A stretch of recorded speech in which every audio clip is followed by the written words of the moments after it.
Hello and welcome to MarLeo Multiverse, a court of flames and chaos. This is a superhero shenanigans story on Don't Kill My Character. Oh my goodness, what are we doing here? First of all, happy Valentine's Day. Tell you what this stream is that you have tuned into on this day of love.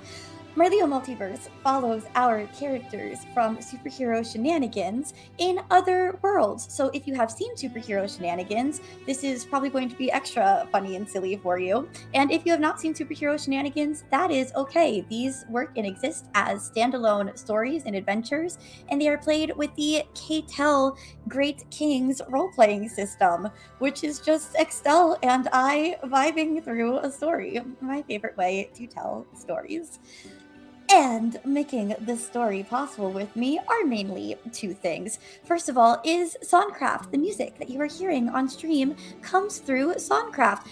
Please chat, let me know if we are sounding wonderful and beautiful as the music that Songcraft is playing for us with their premium subscription, which gives us royalty-free music that works right through our Discord.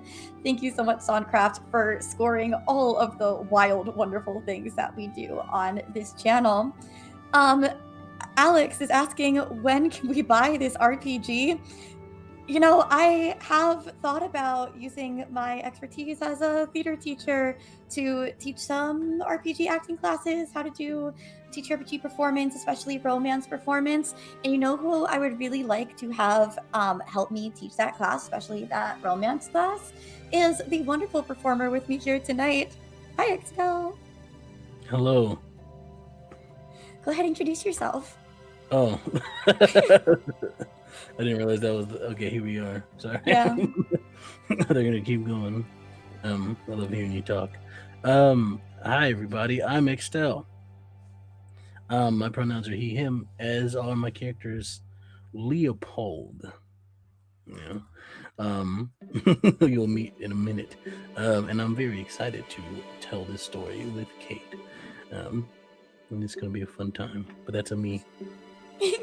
And I am Kate, aka Kate the Great Cosplays, the producer queen of Don't Kill My Character, and Princess Marlene tonight. So, as we said, this is based on our superhero shenanigans characters, the art of which is still right here next to us. Thank you so much to our dear darling Grant for making this character art.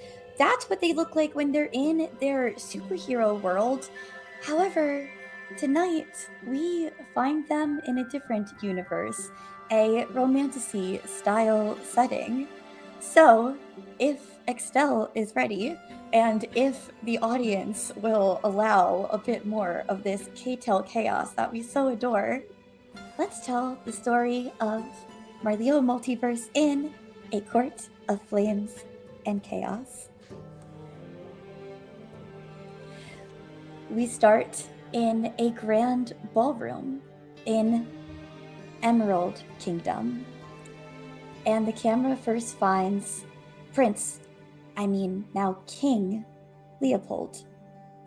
Extell, will you describe King Leopold for us? He looks not unlike the person you see, like right here. I think. But instead of the sort of orange shirt and long overcoat and jeans, he's wearing a suit.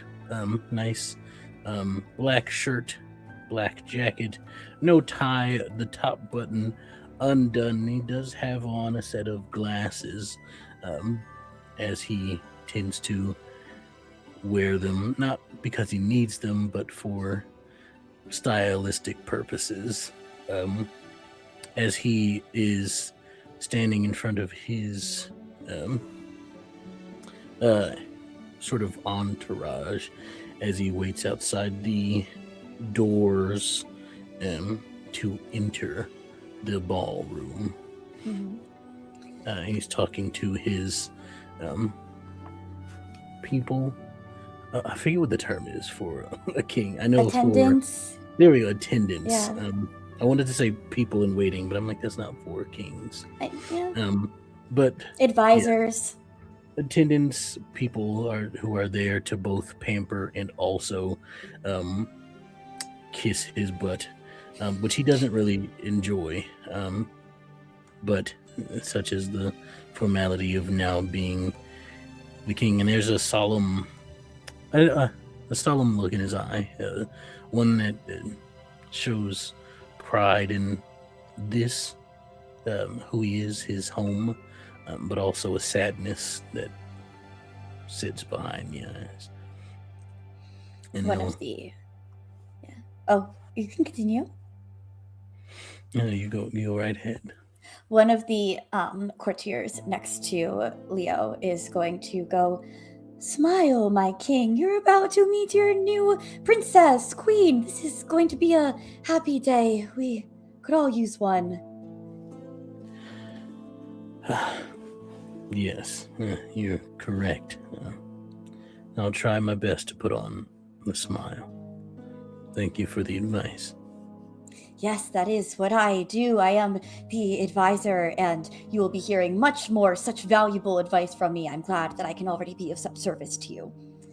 There's a snicker from next to you, one of your friends who was not an advisor to the king, but someone that you promoted, appointed, so that you would have this kind of energy by your side. And yeah, he is trying really hard, but you absolutely catch this snicker from him.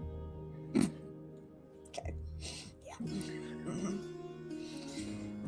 I just put a hand on the shoulder and squeeze it gently, not like threateningly or anything. Just like okay, come on. This is weird, right? Like, this is a weird thing to be happening right now. Very, but it's, I guess, what's supposed to happen, as they say. I'm getting married in a couple of days. Literally a couple, literally two. It's wild. And to someone I've never met before. I've heard of the princess before. Have you heard anything about her? Not much. They seem to keep her. Yeah, that's right. Because, like, we hear a lot from Kensington Kingdom. We hear a lot about the Queen Penelope and the King Matthew. We hear a lot about Prince Conrad and Princess Tiffany. And, like, we know Princess Marlene exists. She's, like, the youngest. I haven't heard, like, I don't know. Maybe she doesn't like crowds. Maybe she has social anxiety. You'd like that, right? Kind of like the cold, quiet thing. Sometimes I do enjoy getting out and meeting the people, but it's fine. I mean, I don't make anyone else prescribe to it, but it's it is what it is. It is just a formality, and hopefully it can be one that we can enjoy for the rest of our lives. It just hits you on the shoulder now. Yeah. Well, I hear trumpets, so it sounds like they're going to be introducing you soon. Smile? I could tell a joke. Knock, knock. Who's there?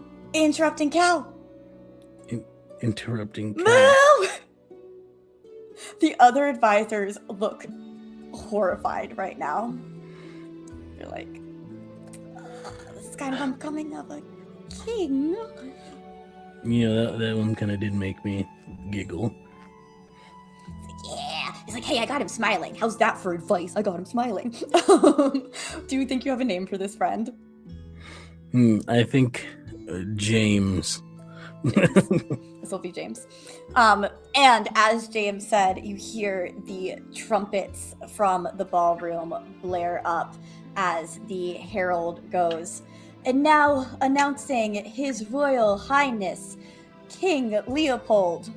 Trumpets blare, the doors are thrown open, guards holding them on either side, and a line of them in their best dress as you stand at the top of this grand staircase looking down into your very familiar ballroom. Hold out a hand and wave to everybody. As I stand at the top and say, thank you all for coming. It is a very special occasion, and I enjoy seeing each and every one of your faces here today. Just a few days before my wedding, and I look forward to seeing you all at the reception as well. There are bows throughout the crowd, and as you scan the crowd, you can see who you would recognize as Princess Tiffany. of Kensington Kingdom is already arrived in the ballroom. And everyone bows, and it's all hail the king, long live the king. And you may make your way down the staircase to a very eager audience. It looks like people are very eager to talk to King Leopold. Some of them are being ushered by guards to sort of line up by the throne that used to belong to your father to have a word with you there. Some of them, you can tell, are going to try and catch a call out a word as you walk by. Where would you be going? Over to... I just see Princess Tiffany. Do I see anyone else from Kensington Kingdom there? Not here, no. Just the oldest princess of the kingdom. I'll walk over to her. Yeah, everyone's like expecting you to walk to the throne, but it is a stop. And she is not lined up to have a word with you at the throne, but she sees the look in your eye to come to her, and she stands very gracefully, looking to you with a friendly smile. It is a pleasure to meet you for the first time personally, Princess. Pleasure to meet you as well, King Leopold. I guess I shall also congratulate you, future brother-in-law. Yes, we are about to be related through marriage. In that case, you can call me Leopold. No need for the formality here tonight, at least. Then you can call me Tiffany. Thank you. I wanted to ask you a question about your sister, if I may. Marlene, yes, of course. I have not heard much about her before this arrangement, and I was hoping to get a picture on what she's like, if you don't mind. Of course. She is kind-hearted, struggles to be in crowded spaces, loud spaces, so prefers to keep to herself. Quite a talented artist. Doesn't have much desire to be a ruler, but good heart. I'll have to give her my apologies. Perhaps a ball was not the best first meeting place for the two of us then, but... Best meeting place for a king and a princess, though. I don't believe I should take up too much time before well, you know how it is. I need to go take my seat. I appreciate you taking the time. If you need anything, feel free to let my attendants know and they will help you. Of course. Leopold. Yes. Protect that heart of hers. I think it could do well here. I'll do my best. Good. Because if you don't, I know where your castle is. Understood. I shall see you, if not later tonight, tomorrow. Yes. If you are sticking around. I will absolutely be here. I would not miss my sister's wedding, nor the wedding of my neighboring kingdom. After all, I will one day be the regent of Kensington Kingdom, so all's well. He'll turn away and take his seat. She lets him go. And yes, as the oldest of the Kensington royal family, Tiffany is first in line for the throne after her parents, followed by Conrad, who will be walking in with Princess Marlene soon. Speaking of, I think that's a wonderful time to have the camera transition from Leopold as he sits on his throne and leans back in the chair. You can see the camera sort of zooms in as his waist bends and his butt hits the seat just as the sort of this transition from this different but similar suit stands up from a chair and walks over to what does Princess Marlene look like? Princess Marlene is now behind the doors, which have closed again from Leo's entrance, unless I misheard what you were saying as I was changing music or adjusting the music. She is dressed very much like Kate is now. She is wearing a princess-style dress because she has to, but it is in a more muted tone color. It would be a bit of a like muted red, sort of like a jacket that we know another version of Marlene to wear. And she has a tiara on that is definitely smaller, less ostentatious than the one that her sister was wearing, and absolutely less so than the crown that Conrad wears. And she is fidgeting nervously, and her stomach is doing some flips, and her mind is a bit too focused on itself right now, which isn't something that she's used to. It would kind of maybe actually be nice to grab someone else's thoughts, because I don't really want to be sitting with my own.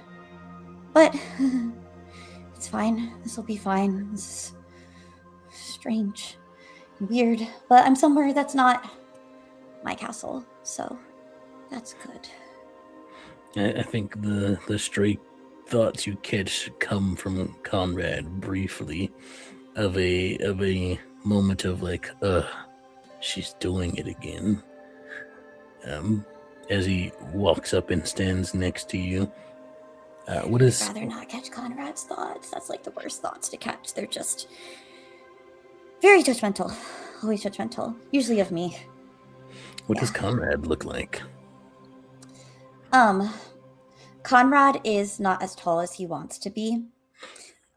He is about 5'8", has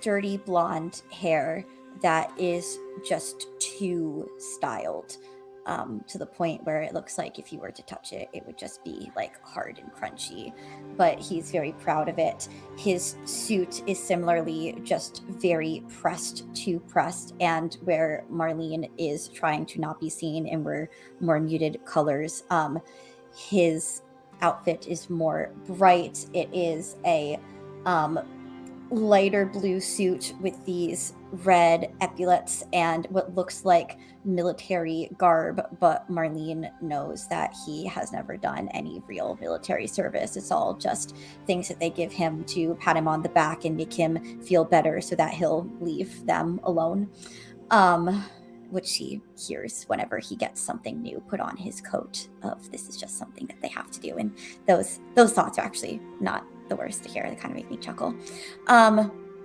Yeah, looks like if a man tried to be a peacock, but like in a way that he thought was military fashion. It's too much and it's ridiculous.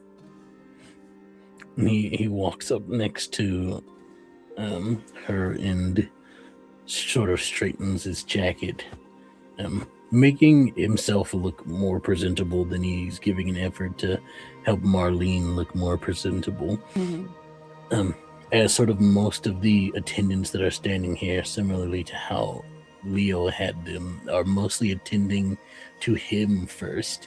Rather, they reach over and do fix a couple things on her dress, or they have some things out of place. That's okay. You don't have to.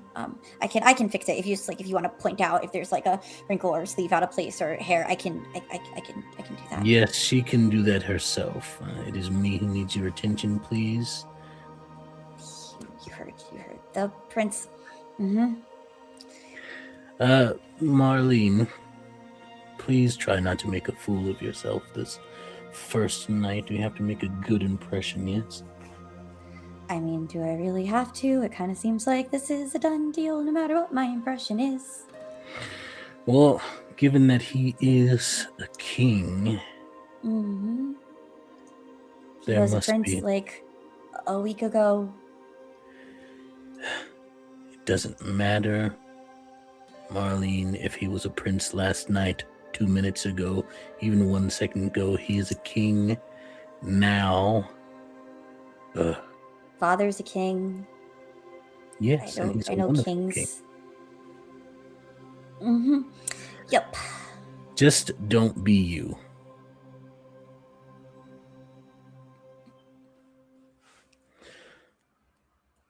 Looks like they're about to announce us.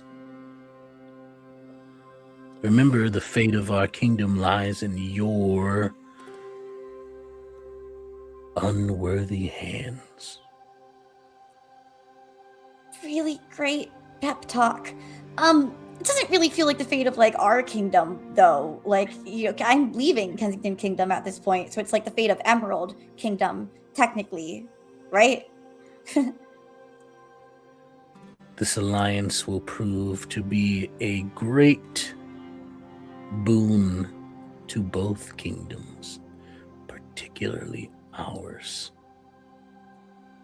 So don't mess this up.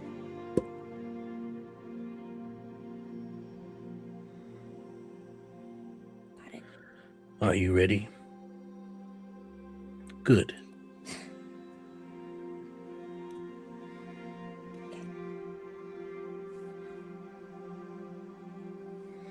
And the doors open, and the fanfare roars, and Conrad is the first to step through.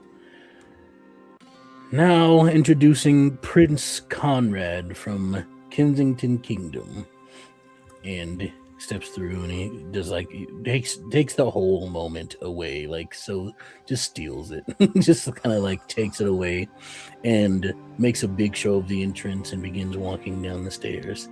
And Marlene is like looking over her shoulder, like, can I run? Like, can I make a run for it? No, there's a lot of guards here and there's attendants.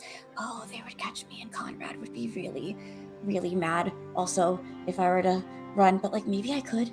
I feel like I might. And now, presenting the bride-to-be and future queen of the Emerald Kingdom, Princess Marlene.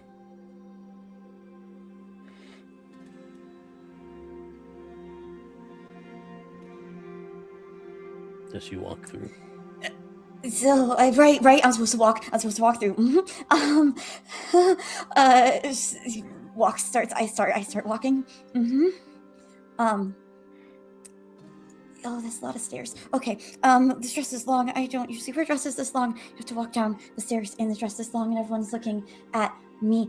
People are clapping, and you're getting a bombardment of emotions and thoughts as the entire crowd. There are some that leak through. The loudest are, "Wow, she's very pretty. I've never seen her before. This is interesting to see her for the first time. Such a lovely dress." And others loud. Sometimes some of the louder thoughts are, "She seems ill prepared." And like there's some like. There are many people who are just about the same amount of people. Like half of the crowd is very like, okay, I'll give her a chance. Like, she's cool, maybe. And the other half is like, I don't think she's the right fit. For our King Leopold, the pride of our nation. Oh, that's cute. It's nice that they like him. Nation's favorite son, my nation's least favorite daughter. This will be great. And yeah, walking forward, hearing all these thoughts, and oh, this is the throne. He's oh. You can see as he sort of taps his friend or from Marlene's perspective, one of his attendants, on the arm, and sort of they lean down, and he whispers something to them, and leans over. He whispers specifically. He says, "She's beautiful. Why have they kept her locked away for so long?" I don't know. She's like as pretty as Tiffany, though. Is Tiffany single? I couldn't do that. She's first in line for her throne. Anyway, yeah. She's pretty. I don't know. I mean, seemed like Tiffany said she was like nice, normal, right? Maybe that's why they kept her locked away. Or maybe she's not. Maybe she's a witch. Maybe she's a ghost. A ghost doesn't make sense. Which would be so illegal if she was a witch. Anyway, I don't know. You can go find out. Well, you let me know though. If you find out why she's all weird, like let me know. You're right. I should find out, huh? I'm the king. I can do kind of most of what I want now, huh? Kind of, but also like not. Yeah, not really. You gotta do what the kingdom wants. Yeah. But kind of. Yeah. I mean, hey, like the other thing is like, who's gonna stop you from not? You know, you do something else. It's like, we're gonna tell the king you are the king. Like, you know, you can kind of do what you want. Yeah. Does that mean I could also do what I want? Within reason. I mean, I'm not gonna do.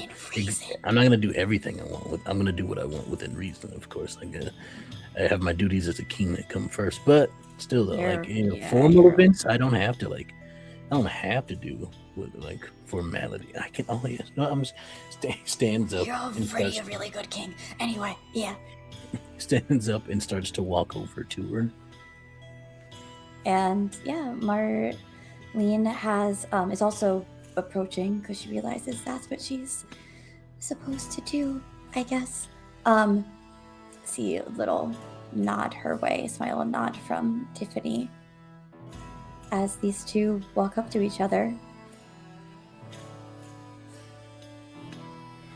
He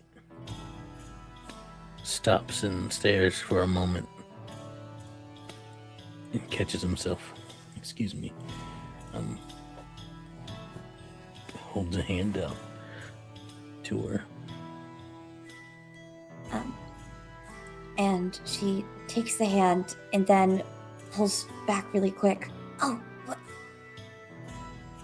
No, I'm sorry. That was really weird of me. It's just, you're really hot. Not that, I mean, you are, like, you feel hot. It's just, I'm not saying that, like, you're hot, but you are hot, but, like, in the... I'm sorry, King Leopold. This is really bad first I can, just like your hand again. It's like, it's not too hot. Like, it's not, it's just, do you have a fever? There's a surprised look on his face briefly, and then he thinks to himself, maybe I should have them turn up the heat to hide it better.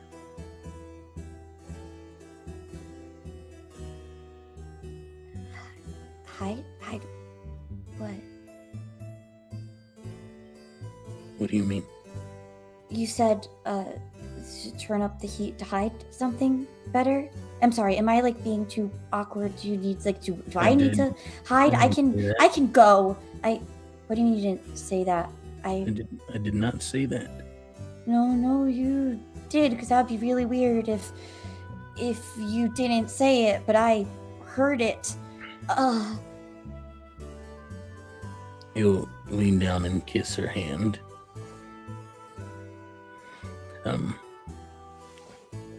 Come, let's sit together, as sort of have to do that for the first bit before we can take our dance together.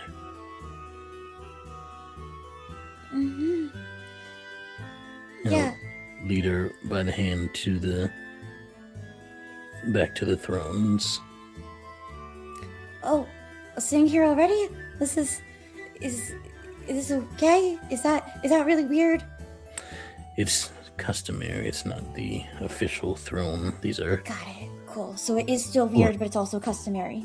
Okay. mine is an official throne, so to speak, but yours is the It's like training throne. kind of, that's also if weird. you put it that way. Yeah, that is weird, but I guess you could say that. Is there something else I should say? Or probably just not say anything? It is. Stop saying things. It is okay. Princess, it is a pleasure to meet you. Is it? I feel like I'm being really awkward about this, and it's like awkward, right? It's awkward for you too, because it's like meeting. I mean, it is a pleasure to meet you too. You seem really nice, and like you have a really good handle of this whole being king thing already. I'm sorry. This has gotta be weird. Okay, how did you?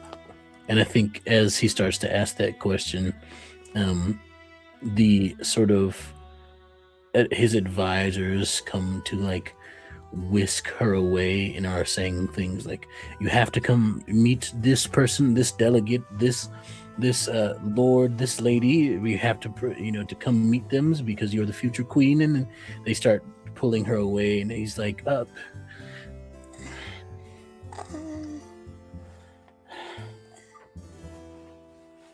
Yeah, if there's, nothing else being said by King Leopold, then she goes with that crowd.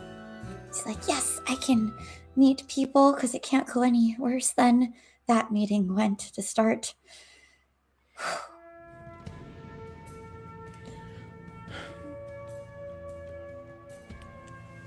As she's traveling around the ballroom, James comes back up behind Leo. So I guess that's why. She's incredibly awkward and it seems like she has no knowledge of etiquette. Yeah. What were they doing with her? I don't know. Maybe, I don't know. Maybe it was like because she was so awkward and they, like tried to teach her how to not be, and she's just that awkward. So, kind of hard to have a princess who's that awkward, especially because, you see how perfect Tiffany is, and then how, just princely, Prince Conrad is, and the king and queen are all, fancy. She doesn't seem to really fit in with the rest of, what we know about them. Because, Princess Tiffany is just, a perfect princess. Just really perfect princess. James, do you want to go talk to Princess Tiffany? Is that what this is? Do you think she'd want to talk to me? I don't know. I want to go find out. I'm willing to risk it. Hey, I'm not going to be any more awkward in that conversation than Princess Marlene was. You know what? I know. Yeah. You know what? You can say that I sent you to her as a personal helper for the evening or for her stay or whatever. That means that it's I get to kind of be next to her the whole time? Sure. I mean, if she doesn't want you, don't. But yeah, no, I will, of course. Oh, come on, I wouldn't do that. No. It's just a good reason to keep checking in on her, kind of thing. But yeah, no, if she doesn't, if she's not into my presence being there, then yeah, I'm gonna. I trust you. Yeah. Next, I guess I shouldn't call you dude because King Dude. Can I call you King Dude? Sure. Yeah. All right. I'm gonna go talk to her, and it won't be any worse than your little meet cutes there, whatever that was. You got this. Good luck. I'm around if you need me. Bye. And James straightens his tie and jacket and goes over towards Princess Tiffany. And as see Alex's chat sending moral support. I support this. This is this is a cool thing. Is this an effect? Yeah, Twitch, you I've can never like seen this you before. can use like bit things to make this is gonna make no sense to the YouTube later, but on Twitch chat you can make your message cooler with bits or channel points or something, I think. That's so cool. That's cool. But I think at the same time, Conrad approaches Marlene. That's a shame. It's like, that wasn't the worst thing ever. Or it was actually, but you didn't do as bad as I thought you would. You thought I was gonna do worse than that? Wow. Well, managing expectations and all your charm. that. Oh, Charm. cool. Yeah, I'm charming. Just be sure you can keep up your charm for the rest of the time we're here. It's important that the wedding goes off smoothly.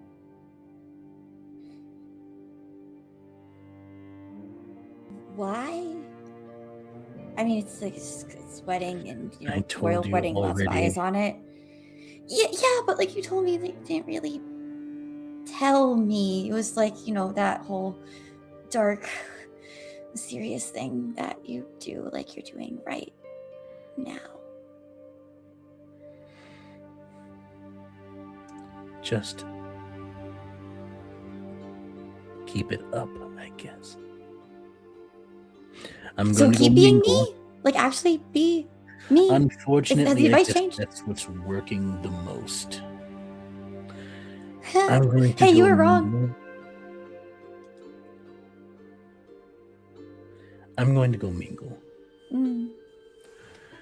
Connections must be made.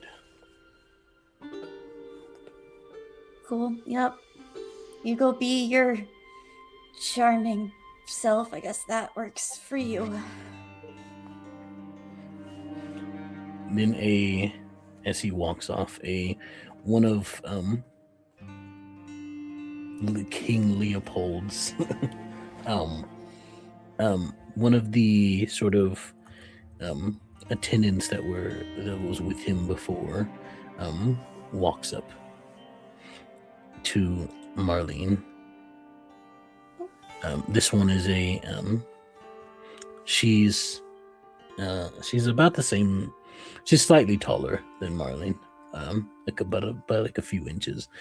She has on a dress that is nice, but not too nice for her station. But nice nonetheless. And she approaches you and says, "Hi, you are your Princess Marlene, correct?" I mean, they did just announce you, but yeah. Thank you. Good checking. I could have run away and sent in a doppelganger in my place. It's a weird thing to do. Also, I don't have a doppelganger. Wow. Sorry, that threw me off for a second. You're it's I nice have to that meet effect you. on people. I'm one of King Leopold's personal attendants, and I just formalities that I call him King Leopold, but he really treats all of us like family. It's nice. And I'm here to help you throughout your stay here. I'll be here for you to call upon for whatever you need, and just thought because you are becoming the queen here, in a couple of days, that you should get to know some of the people that will be here attending to you and working with you. Yeah. Thank you. I appreciate that. I appreciate your help. That's very nice of you. You seem. Are you okay? Do you need some water? Yeah. I mean, we could walk over, get the water together. Are you nervous? Yes. She reaches out and takes your hand. This is very not the way it's supposed to be, but she reaches out and grabs your hand, and she holds it, and she's like, "Girl, I mean, you You know are him better. nervous. Yeah. I mean, you know him better than I do, but I'm burying him in 2 days and becoming a queen, and I feel like I'm barely a princess. And I don't know why I'm trusting you like so quick with a lot, but I need someone I can talk to, so I am so sorry that is going to be you. What's your name? My name is Jasmine. Going with all Jasmine. the J names today. Yeah, that's fine. Nice to meet you, Jasmine. I'm so sorry it's not nicer to meet me. Okay, we gotta work on that. You are Okay. wonderful. Here, let's go get you some water. Here, you wanna come with me? Yeah. You said. Yeah. I would rather not uh have other people around than you. You're the comfiest so Oh, far. we can So go sit somewhere if you like. There's a room off to the side that we can go sit in. That you can be far away from people. I can even stay outside the door if you want to. But you know you can sit in am I there and allowed relax. to do that? You're about to be the queen. Yeah, but I'm Yeah, not you're allowed yet. to I do feel that. like I'm supposed to stay in here. Isn't this like party for This me? it's all a formality. It's a whole thing. You're basically the queen already. The marriage hasn't happened yet, but it's gonna happen. I thought I was gonna be the queen in 2 days. You're telling me I'm the queen now? Well, you know, just Oh, by vibe, but not by official title yet. But it's kind of like oh, like queen vibes. all of the staff here is gonna treat you like you are the queen because you're about to be anyway. We're already kind of there. It's this sort of vibe. Yeah. Um. Wonderful. That's marvelous. Well, I guess the queen should not run away to another room on this first evening. So let's just get a drink and maybe you can point people out to me. I can get to know some people. Maybe you could tell me anything about King Leopold too. Okay, well, here, first thing you want to know, that's Chester over there. You don't want to talk to Chester. Chester is, I don't know, he's got a whole weird vibe going on. He's not like a bad dude, but he stinks a lot. It's a whole thing. You don't want to go over there. He tends to stay. He's a cool guy. He works in the basement. He likes it there. No one makes him work there. He likes to work in the basement for some reason. What does he With his do in the potions and basement? stuff, and he Oh, talks to the rats, and it's a whole thing. It's a that's a lot of a thing. yeah, like a few pet, and don't worry about it. Chester comes up. Wait, mainly he can because he can has- talk. Can he actually talk to the rats? No, that's ridiculous. No one could do that. That would not be a thing that people could do I mean, unless he can. kind of. I think it's like the whole thing. You said I shouldn't talk to Chester though. 'Cause I kind No, of want to talk to Chester. don't do it. He will rope you into it, and he will talk to. Well, he will have you meet all of his rats. I mean, I guess do you like rats? Okay, you know what? Maybe that's just me. Maybe you like rats. Maybe you I mean, should. okay, no, don't say that the new queen likes rats like that loud. They're gonna think I'm even weirder than they already think I am. No, I don't like particularly like rats, but isn't it intriguing that someone can talk to them? Like, I feel like I don't want to meet the rats, but I'd like to hear more about that. Yeah, I mean, some people have the abilities to do stuff here, so it's like Is that allowed? is it not allowed from in the Kensington? I'm not well versed Kensington in the Kingdom, politics. yeah. No, not really, no. Okay, well, not everybody has it, but some people have it. So it's has like not specifically the rat thing, But just like But- magic. kind of magic abilities. Some people are strong. Some people Does Jump King around. Leopold have any magic or No. abilities? no. His it is a lot of times it's like genetic. A lot of times the way it happens, I don't know exactly. I don't want to explain it, but his parents were, normal. Well, not normal. Normal makes They it did- sound they like did- they didn't have the thing.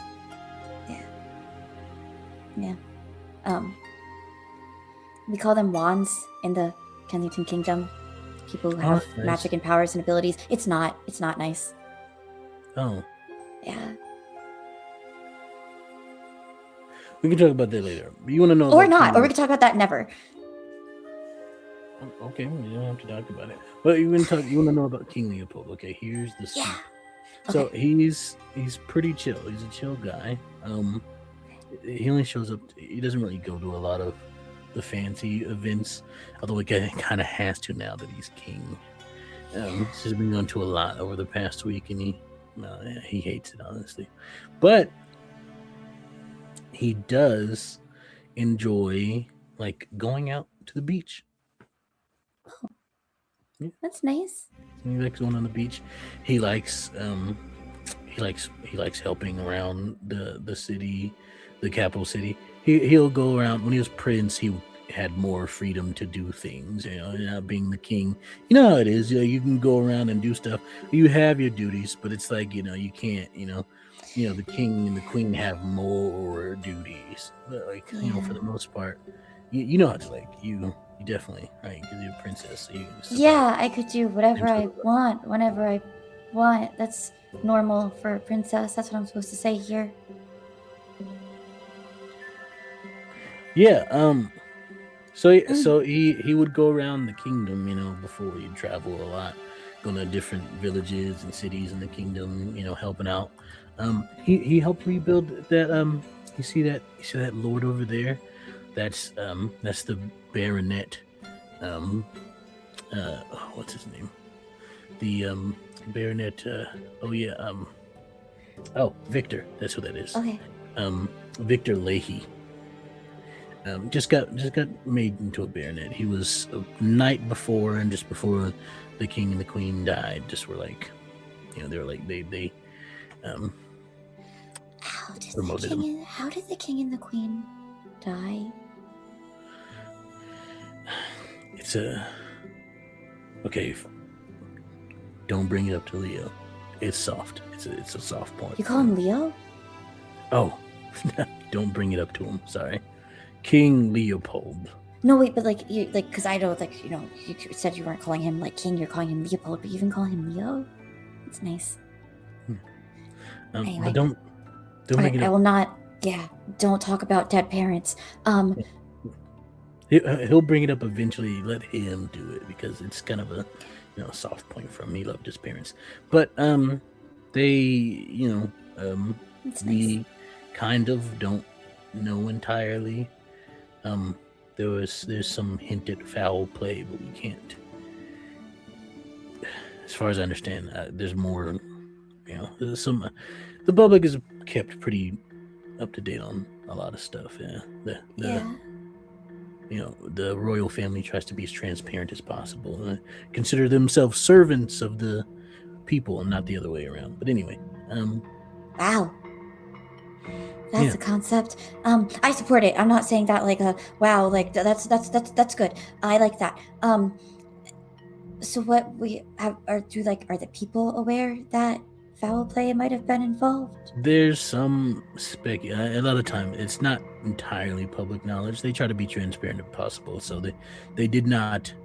The wording was that the king and queen have what was the wording exactly? The king and queen they have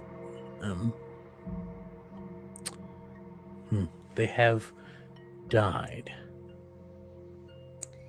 I mean, I know that, but are they telling people that it was like a illness? No, they're not telling people anything like the cause or anything. The cause has been kind of left out of everything because but there's a lot of speculation in Kingdom, and as far as I understand, it's possible that they might have been assassinated.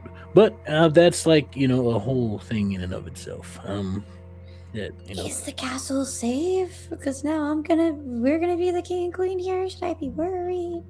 Oh no, you don't have to worry about that. Leo's pretty strong. He's a good fighter. Before he was the king and stuff, he's actually he trained a lot with the military. He was a sort of not a general, but he led some of it, and sometimes he would lead them through training instructions and all that stuff. He's pretty tough fighter, and so I doubt anybody could get the drop on him. That's good to know. Maybe also, I don't know, because like I feel like Kensington Kingdom has a pretty large army. Maybe we could just bring some of them over here too. Leo's like, I'm sorry, I shouldn't say Leo. King Leopold is like that much of like a one-man army that like, I'm okay.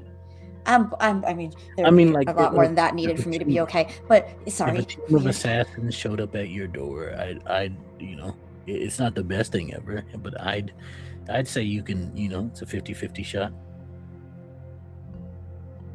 I don't love those odds. I mean, in most cases, it's like a none 50 shot. Also, not good odds. I'm not saying. I mean, like they're better odds, but that's still not. Okay, maybe I'll talk to Prince Conrad about having some more like guards around security army. I just thanks for letting me know. I will not talk about this to King Leopold. Yeah, that's fine. Oh, here, let me get your water. Oh, yeah, just reaches over and grabs one off of one of the like servers trays as they've been going around. So weird. I could have just grabbed the water, but I guess I'm not supposed to. You don't have to worry about it. Yeah, you're good.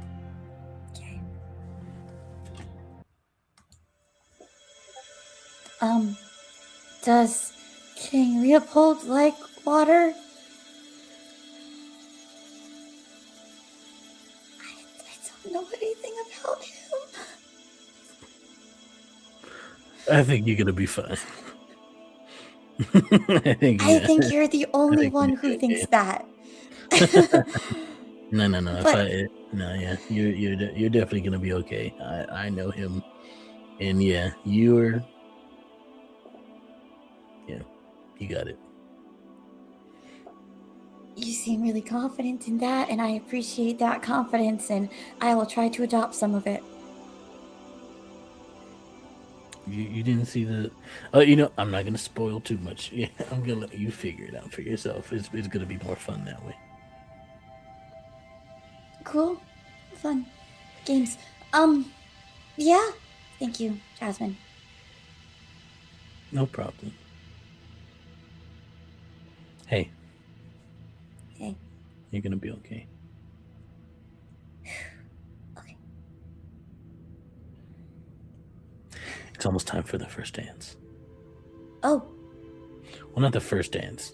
Well, no, our first dance. It is the first dance, but it's not the first. The first dance is the wedding, but the ball. There's a ball thing. It's our first dance. I would also say first dance. Yeah.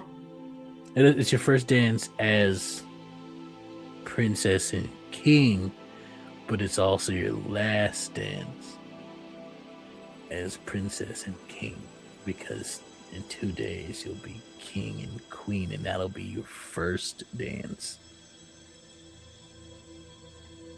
I think, well, you're a good lady waiting for me, Jasmine. This'll work. Okay. I do know how to do that. That'll be fine. I'll be fine. He's very tall. Yeah, you're gonna do great.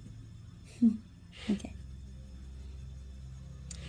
Princess Marlene goes to scan the crowd and look and see if she can spot King Leopold.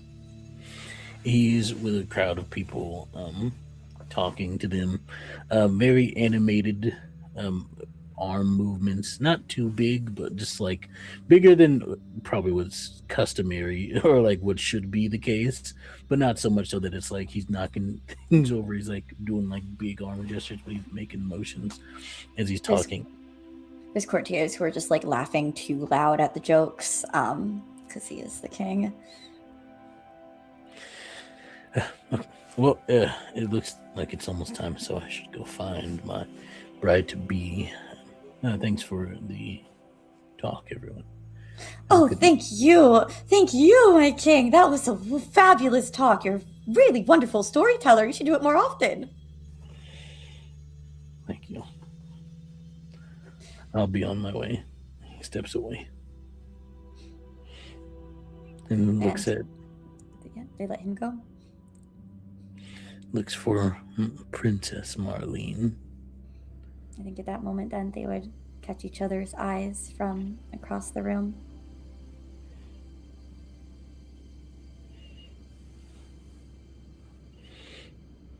Walks over to her. Well, you look as lovely from a distance as you do up close. Sorry, I hope that was not too forward of me. No, that was very beautiful of you. So you are too. So you are also beautiful. Both up close and far away. Shall we? Yeah. And as he holds his hand out to her, she puts her hand in it slowly, but grasps and holds still and says, it's a nice warmth. I've always run a little hot. It's okay with me.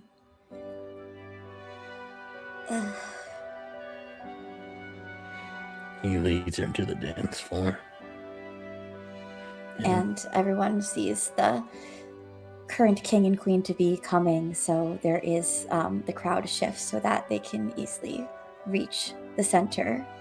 And not too far off center, as they're walking there, the camera catches James and Princess Tiffany. You want to take James? Sure. Take Tiffany. What are they doing? Are they also dancing? I mean, James is gonna ask Tiffany, don't you think? He'll just inch slightly closer to her. They look cute together, right? Oh, I'm sorry, we're doing Tiffany. Yeah, they look like they'll suit each other well.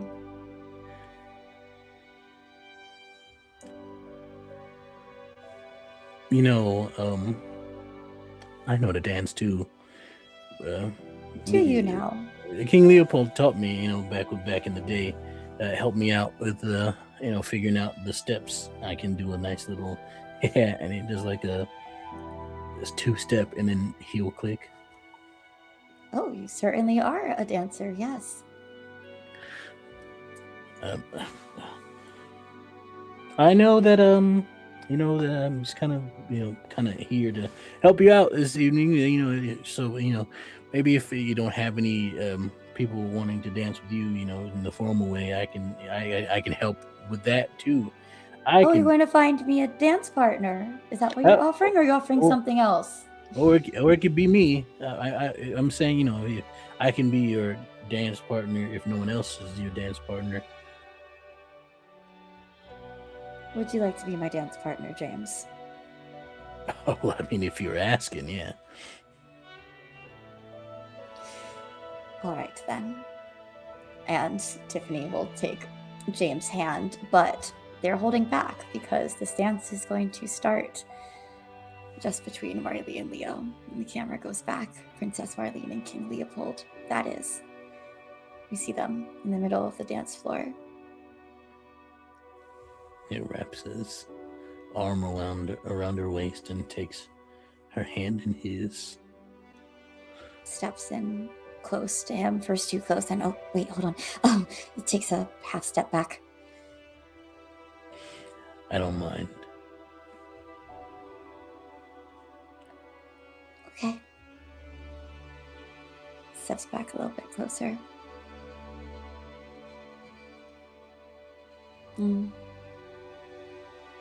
Music starts for them, and they start dancing around the dance floor.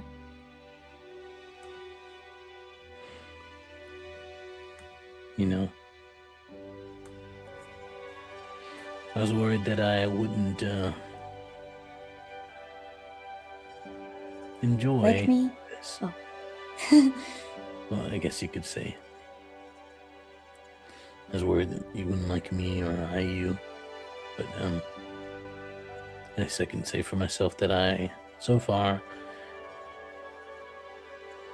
am intrigued to get to know you more. I'd like to get to know you more too. Guess we'll have plenty of opportunity for that, being married and all. Yes. I'm sorry about that. Yeah, I am too. I have no There's- expectations of you in any way, so You're probably the only one then. I think everyone else has a lot of expectations, you know. It's par for the course.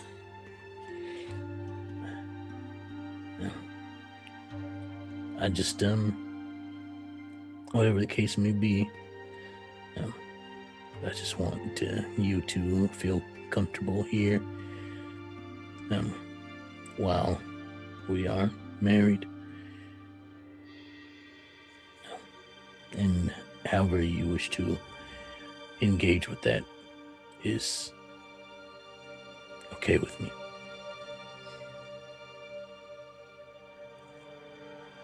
Thank you.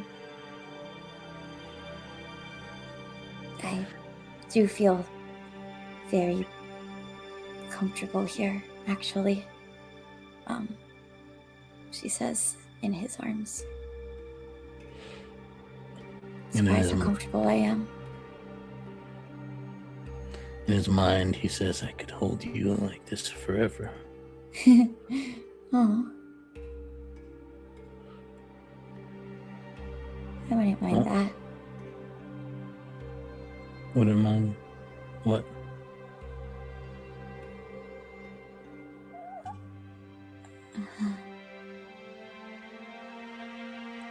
Did you? This has been a lovely dance, and I should probably get going. Very nice meeting you, King Leopold. I'll see you again tomorrow at the banquet. Yeah. I'll see you tomorrow. I'm very sorry. I didn't mean to. Please keep this between us. And Marlene is going to very quickly turn and leave. He's left standing there in the middle of the dance floor, and he just watches her as she walks away. Jasmine comes into step behind her. I just really need to go to the bathroom. Did you close all that? I gotta go. I can come with you. Do you need help? Oh, I can wait in your room, or so. I'll wait. I'll wait somewhere and show you to your room later. Then go ahead. Yep. Wait, do you know where it is? I can show. I should show you where it is. She starts running. Yep. And she's off. We see Tiffany glancing over at the fleeing Marlene, and then looks back at King Leopold. Looks at her. Excuse me, James, would you? You were a fantastic dance partner, by the way. Thank you. I am great. All right, then. And Tiffany walks. Oh no! Sorry, no, you're great too. Crap. And, Princess Tiffany will approach King Leopold. Did you say something to her?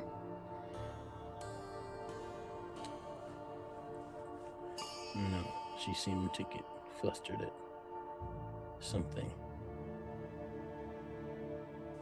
That's what? Did you say something to her? Nothing. We were just complimenting each other, and she seemed to.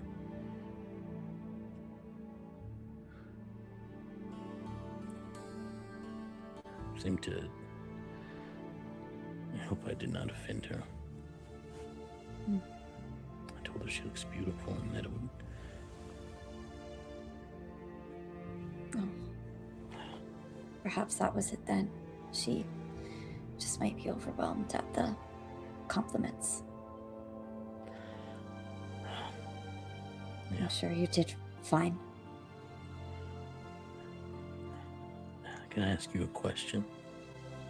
You just did, but as a king, you are allowed another one.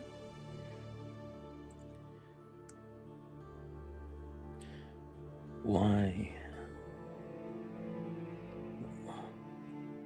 I mean, no offense to you or your family, and I say this, hope none is taken. But why Well, was some she... might be taken, but you may still continue.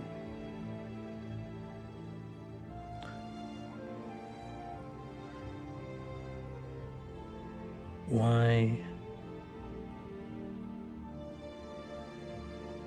was she kept from the public for so long? It was a decision of the king and queen that she did not take as well to her training as myself and Prince Conrad, and just needed a bit more time before she was ready to be a princess. Prince Conrad offered to assist in her training. However, ages and alliances being what they are, and me being first in line for my own throne, made the most sense for this to be the arrangement. Thank you for indulging me. I hope my friend it wasn't too much of a trouble to you. It's interesting. He seems to have no qualms about the usual ways of addressing royalty. I can't imagine who would have taught him to be so casual among royals. Not quite sure myself. I hope you can forgive him. Yeah, what he lacks in tact and classiness, he makes up for in his charming personality. And dancing skills. He learned from the best. Oh. We'll have to play some different music for your next dance then. Although I don't think Marlene would actually be as adept at dancing. That's basically all she was taught, was that step, so good luck. You can teach her some more. I'd love to. Charming sister you have there. I always thought so. Good night, King Leopold. Good night. And go easy on James for me, will you? I'll do what I want. I am the princess of my kingdom, after all. But I guess while I'm in yours. I mean, look, he volunteered to help you out, so... Oh, yes. Certainly that's very kind of him. Good night. You shall retire to my chambers. Yes. And Tiffany, being the queen to be of her own kingdom, will not bow to you, but will just give a nod, turn and go on her way as well.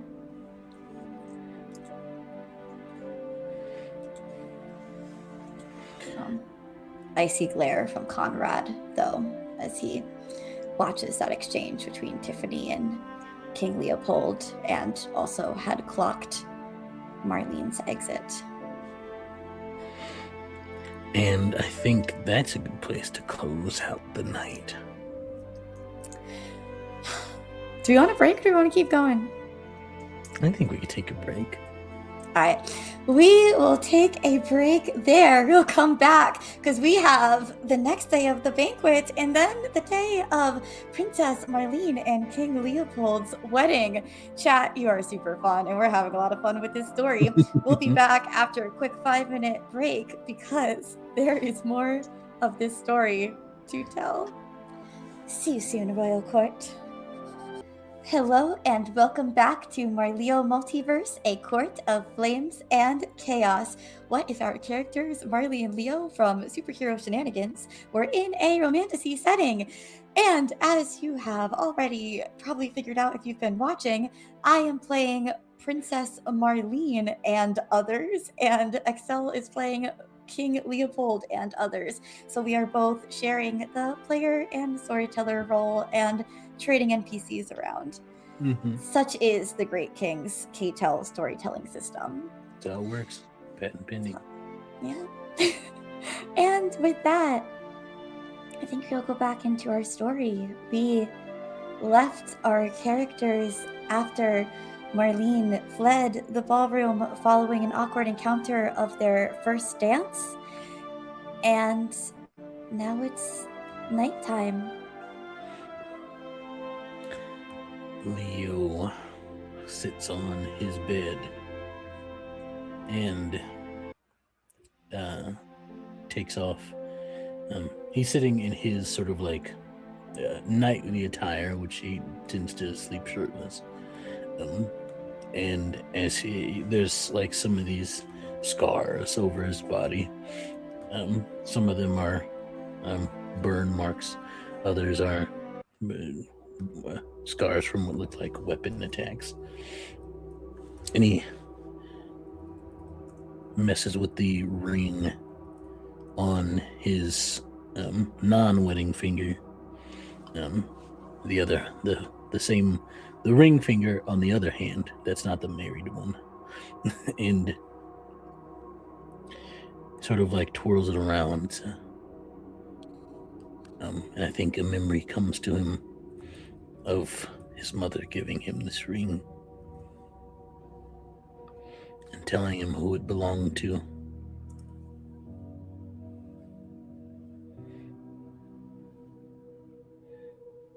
He blows into his hand and smoke fills it. As there's a bit of even heat and flame that shoot out from the other side from a small crack. Just a little bit.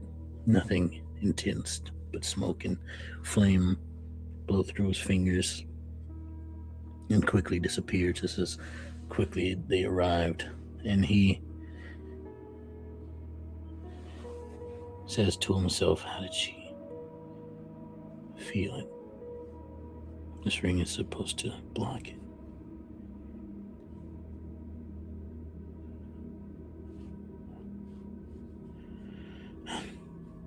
Can't dwell on it now. I guess it's time for me to go to sleep.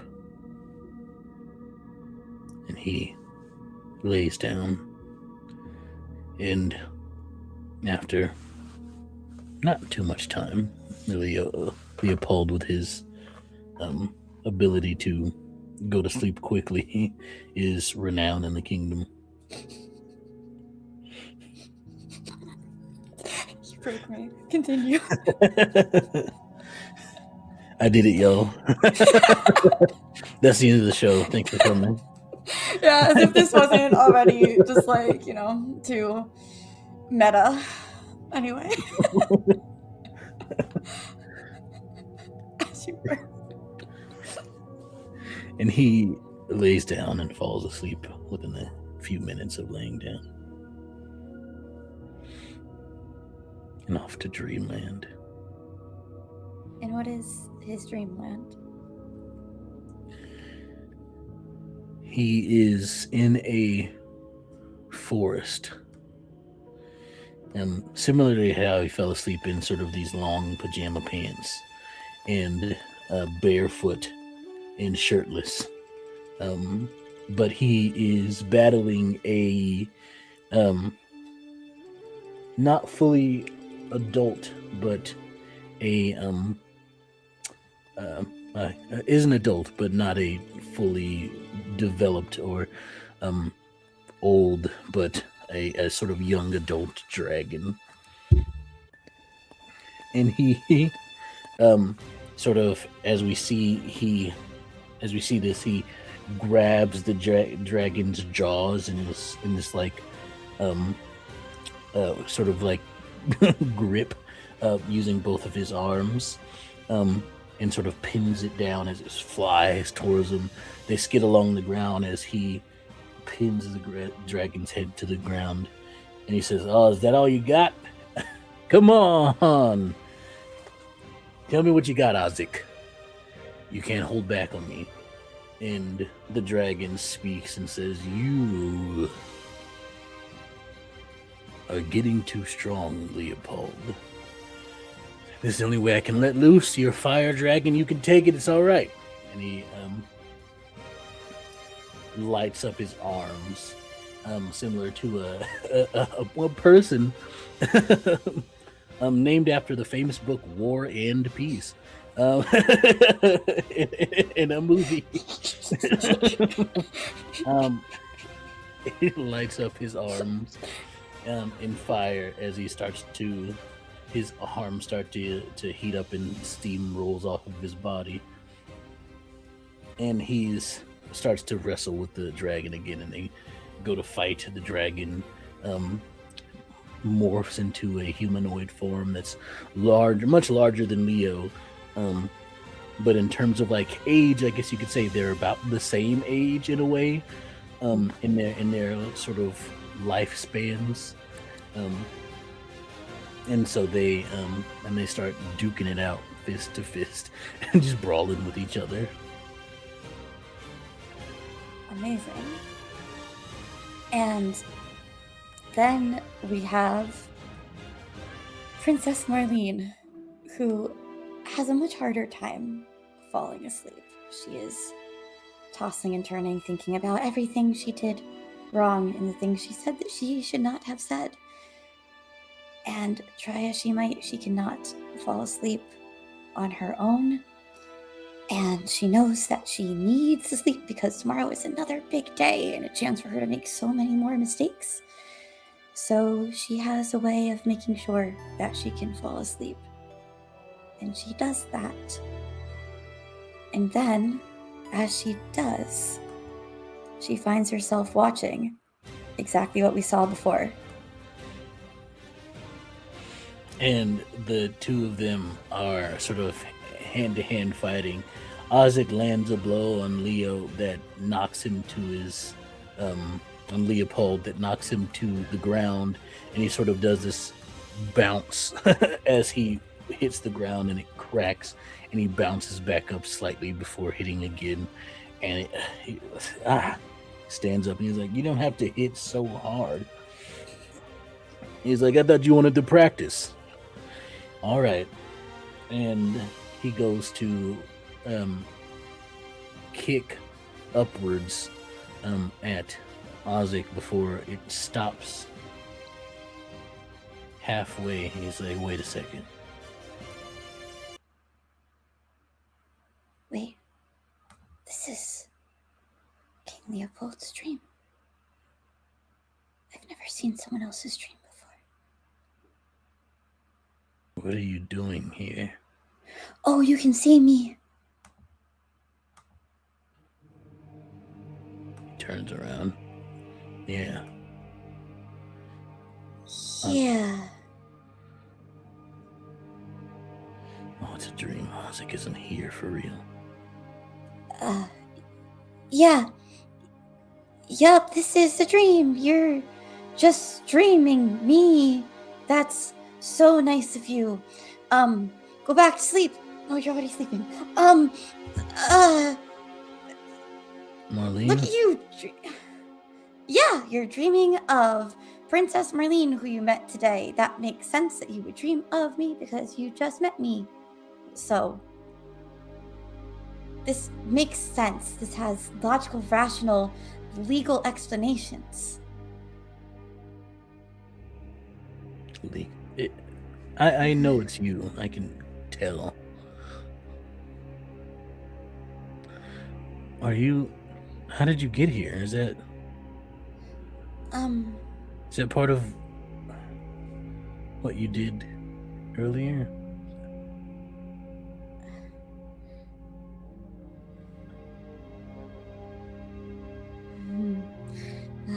Prince Conrad told me not to mess this up. But no one knows. No one knows. And you know. And you're not no one. You're like the most someone of anyone I've ever met. That's a weird thing to say. Yeah, it's obviously me. Because you would never say things this weird. So. It's okay.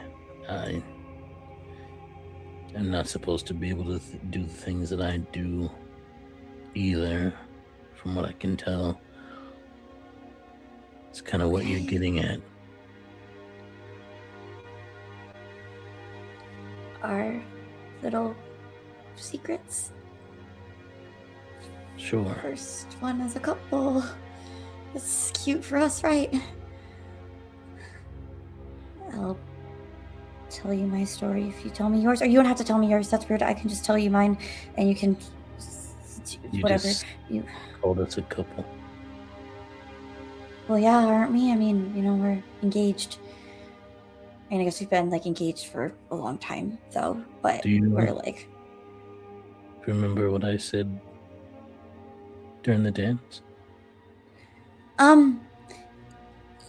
Yeah. You said that this could look like how I want it to look, and a lot of other really just nice, lovely things. Walk up to her. Very nice of you. And you called us a couple. Yeah. We don't have to. We can just be. Oh no, I didn't. Yeah, I didn't. You're right. I didn't mean that we had to be. I don't mind if that's what you want. Yeah, I don't mind. I am usually pretty uncomfortable around most people, and I find that I'm pretty comfortable around you. Also, I'm usually very good at telling when I'm reading thoughts versus hearing, and yours are just so clear and so present in my mind that I can't tell the difference.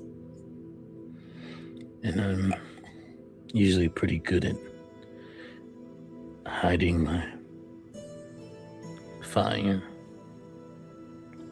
but you felt it. Yeah, I did. No one else has ever... Wait, no one else feels... You're not hot to the touch to anyone else? Are you sure? Maybe it's because, you're the prince and the king. Everyone's just, too polite to say it. The ring that I wore on my finger? Yeah, and as Marlene is thinking about it, it appears on your finger again. Oh! Huh. That's neat. Sorry, this is a bit new, actually, the whole, being in someone else's dream. It makes two of us. Well, we're in your... Actually, this is, your dream that I'm in, I'm pretty sure. But yeah, first time having someone else in your dream. That's good to know. The ring you were saying. Yeah. It suppresses the fire, my powers. Keeps them locked down, so to speak. Unless I want them to appear. It's a way for me to not have to constantly, consciously suppress my own fire. Plus, sometimes it can flare up in moments of emotional.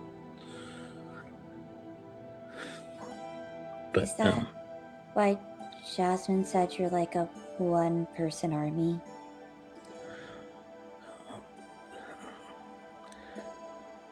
No one's ever seen me fight.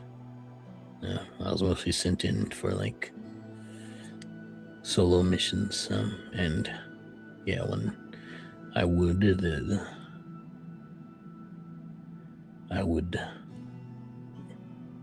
wreak havoc, so to speak, but no one ever knew why. Mostly because of my mother. She made sure that no one could witness my... I'm not supposed to have these. I'm not either. But I didn't think that magic was illegal in the Emerald Kingdom. It's not, but sometimes most of the way these things manifest is through genetics. And the king and the queen didn't have magic. I check after my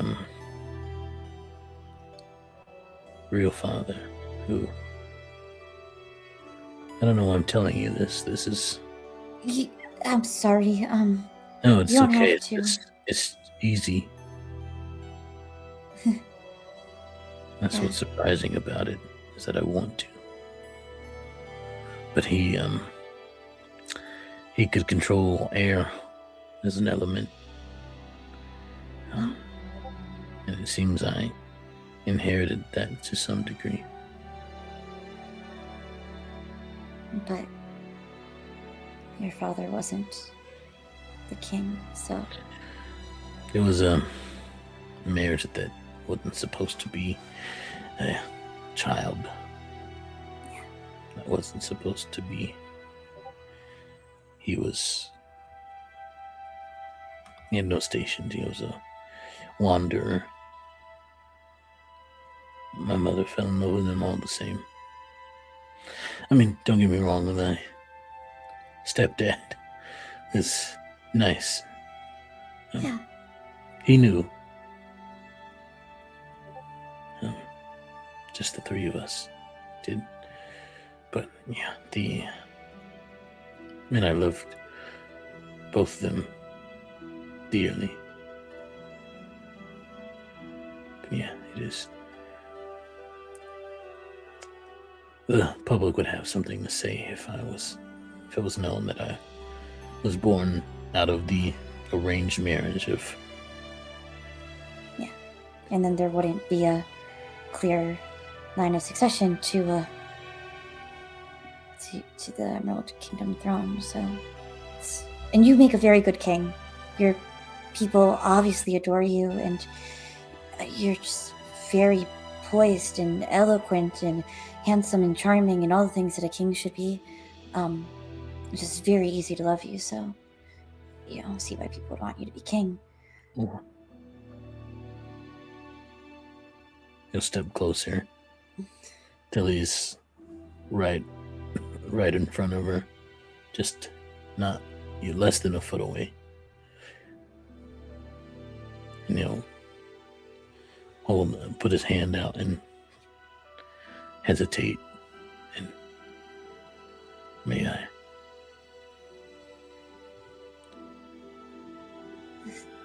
Yes.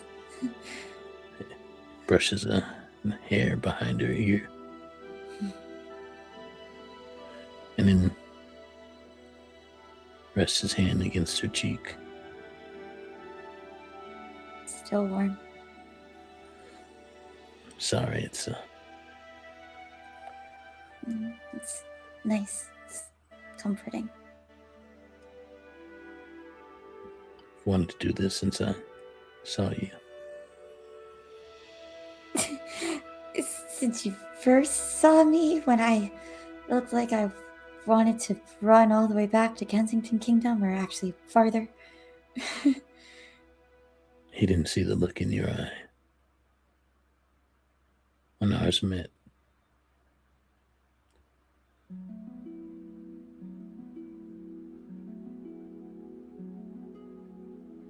Sorry. Why is it that you... I understand to some degree that your kingdom isn't one for the allowing of magics. No, especially within the royal family or any positions of station or power. It's seen as too dangerous, unstable, untrustworthy, uncontrollable.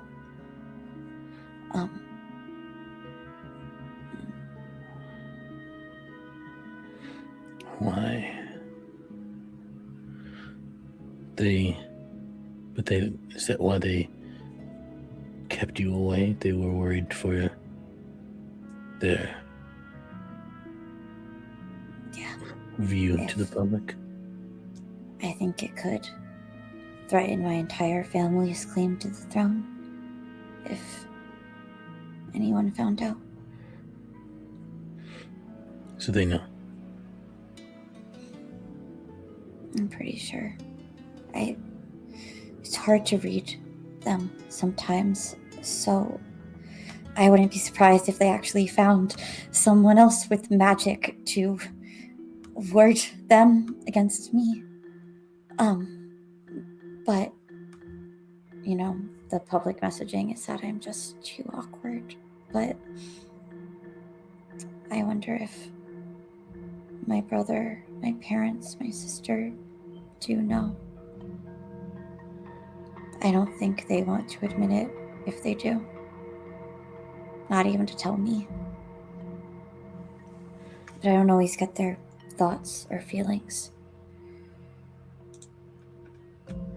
Your sister seems pretty protective of you.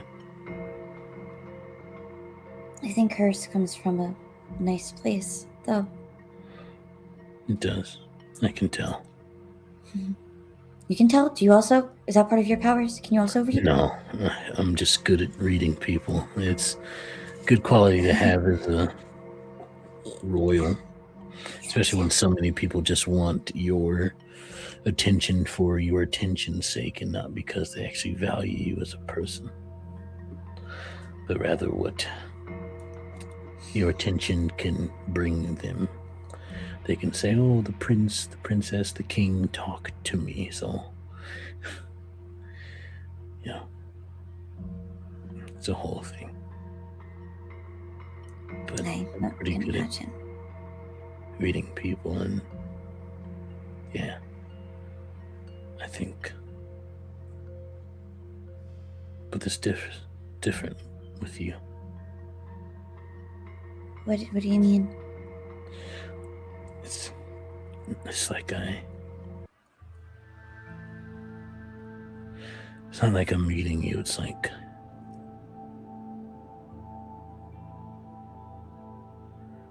I just know.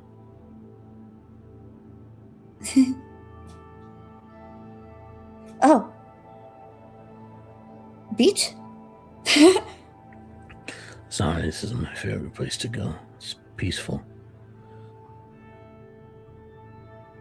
Thanks for taking me to your favorite place. I didn't even know that. Yeah. It's nice.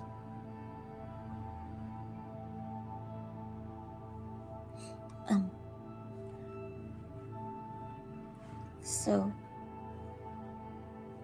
we can keep this whole magic thing between us.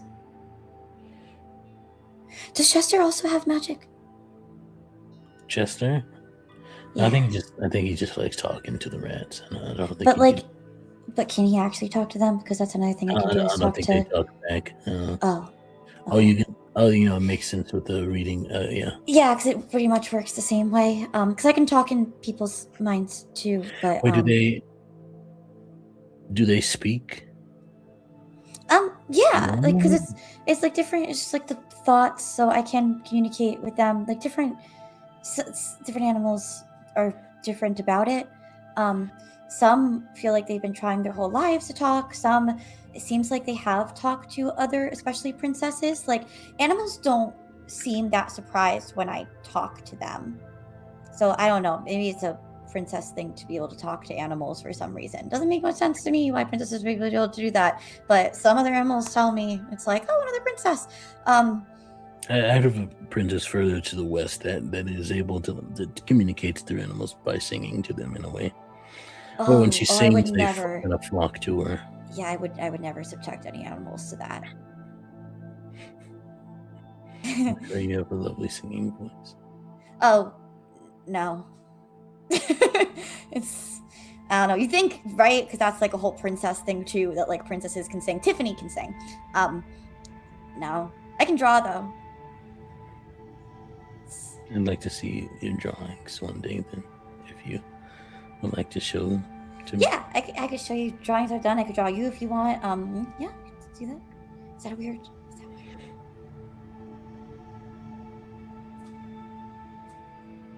I wish I don't have any other skills besides fighting and bureaucracy. Well, those are two skills that I don't have, so, we can fill in the spots. Oh, I can introduce you to Isaac one day, though, if you'd like to. Who's that? Oh, it's the dragon I was fighting. Oh! Yeah. Wow. Yeah, that'd be cool. Yeah, I haven't seen Isaac in a few years. It's been a while. But awesome. How far away is Isaac? It's Isaac, and he's Isaac. Isaac the Fallen. They Isaac, call him. Oh, that's cool. How far away is Isaac the Fallen? He's just on the edge of the kingdom's borders, in the sort of in the in between. There's a forest in between. I don't know if you know, in between our kingdoms, that nobody has taken because it's pretty dangerous to be in there. Partly because, well, Isaac. Yeah, but why? Yeah, he trained me. I kind of got lost one day when I was a kid out there, and we're technically the same age. I mean, he's a dragon, so he's kind of older in terms. It's like in dragon years. In dragon years, we're sort of the same. But yeah, I got lost out there when I was a kid, and he's known as the Fallen because there was this thing that happened where he left his. It's a whole thing. He's got a whole story. You can hear it one day when you talk to him. But I also he trained me. Sometimes go into the woods because I could kind of just get away there. Talking to animals is easier than people, and you could sneak out and sneak back without being noticed. So, yeah. And now as they're both talking about forest, they're in the thick of the forest again. Wow, how that works. Yeah. Well, I guess I should let you get your sleep. Yeah. Yeah. I'd say, I should let you, get your beauty sleep, but you don't need that because you're, already stunning. I feel like if you got any more beauty sleep, I wouldn't even be able to look at you without, panicking, and I'm already kind of doing that.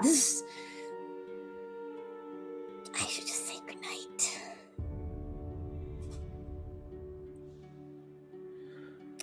It was very nice talking to you again. I don't really actually know how to go. I'm saying I should go, but I've never really done this before, so I don't know how to. So we might actually just have to stay here. I don't mind.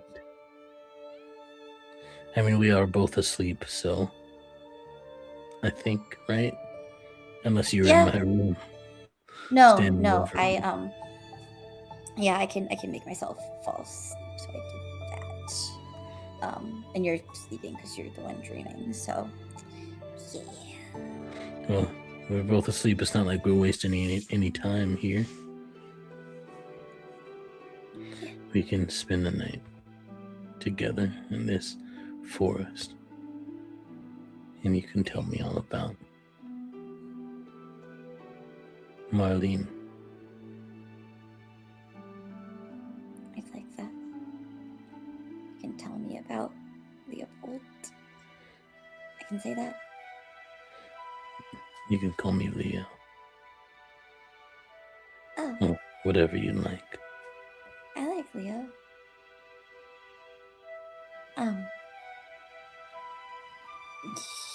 You want to call me Marley?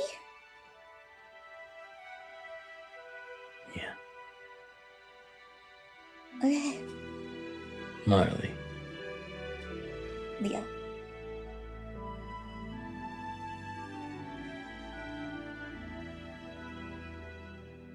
The camera pulls up from there. And they talk. They explore how they can change these environments, and then they each wake up in their own beds. Wow.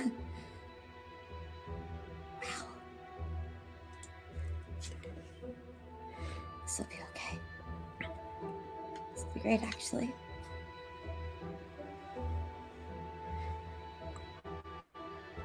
I think similarly, Leopold also wakes up and says things along the same line. Oh, she's amazing, and I'm sure. Yeah, I'm looking forward to this. And they each have their attendants that will come in and get them ready for the banquet. The day passes uneventful for the most part, each of them going about whatever duties they have to do. As Marlene is not the queen yet, at least in title, she doesn't have much to do but meet people. Just a day of meeting, shaking hands, of the advisors and other people who will help her in her capacity as queen once she steps over that threshold with King Leopold. And everyone notices that she is much more comfortable, confident today. She seems like she might actually be suited to the task of being queen of the Emerald Kingdom. The gossip is that they're not quite sure what happened overnight, but she must have woken up on another side of the bed. And Jasmine stays close to her throughout the day. Leo, similarly, there are rumors and talks amongst the. I think both of them hear the sort of like talks about each other, and Marlene would hear that Leopold has been walking around the happiest he's been since taking the throne. And he seems even with more renewed vigor, taking command of the kingdom in the way that he should be. Even though he carried out his duties dutifully before, but now it's even more so. He seems to be way more into it. But the day passes, and soon the night falls again, and the banquet is held in the honor of the future king and queen. Who would be in the banquet hall first? I think Leopold would be. Makes sense. And as Leopold is in there, we have James, of course, right by his side. Tiffany is in the room as well. Might be having a conversation off to the side with Conrad. Marlene has not arrived quite yet. Leopold will pull James over. Okay, so what's the 411? Tell me about it.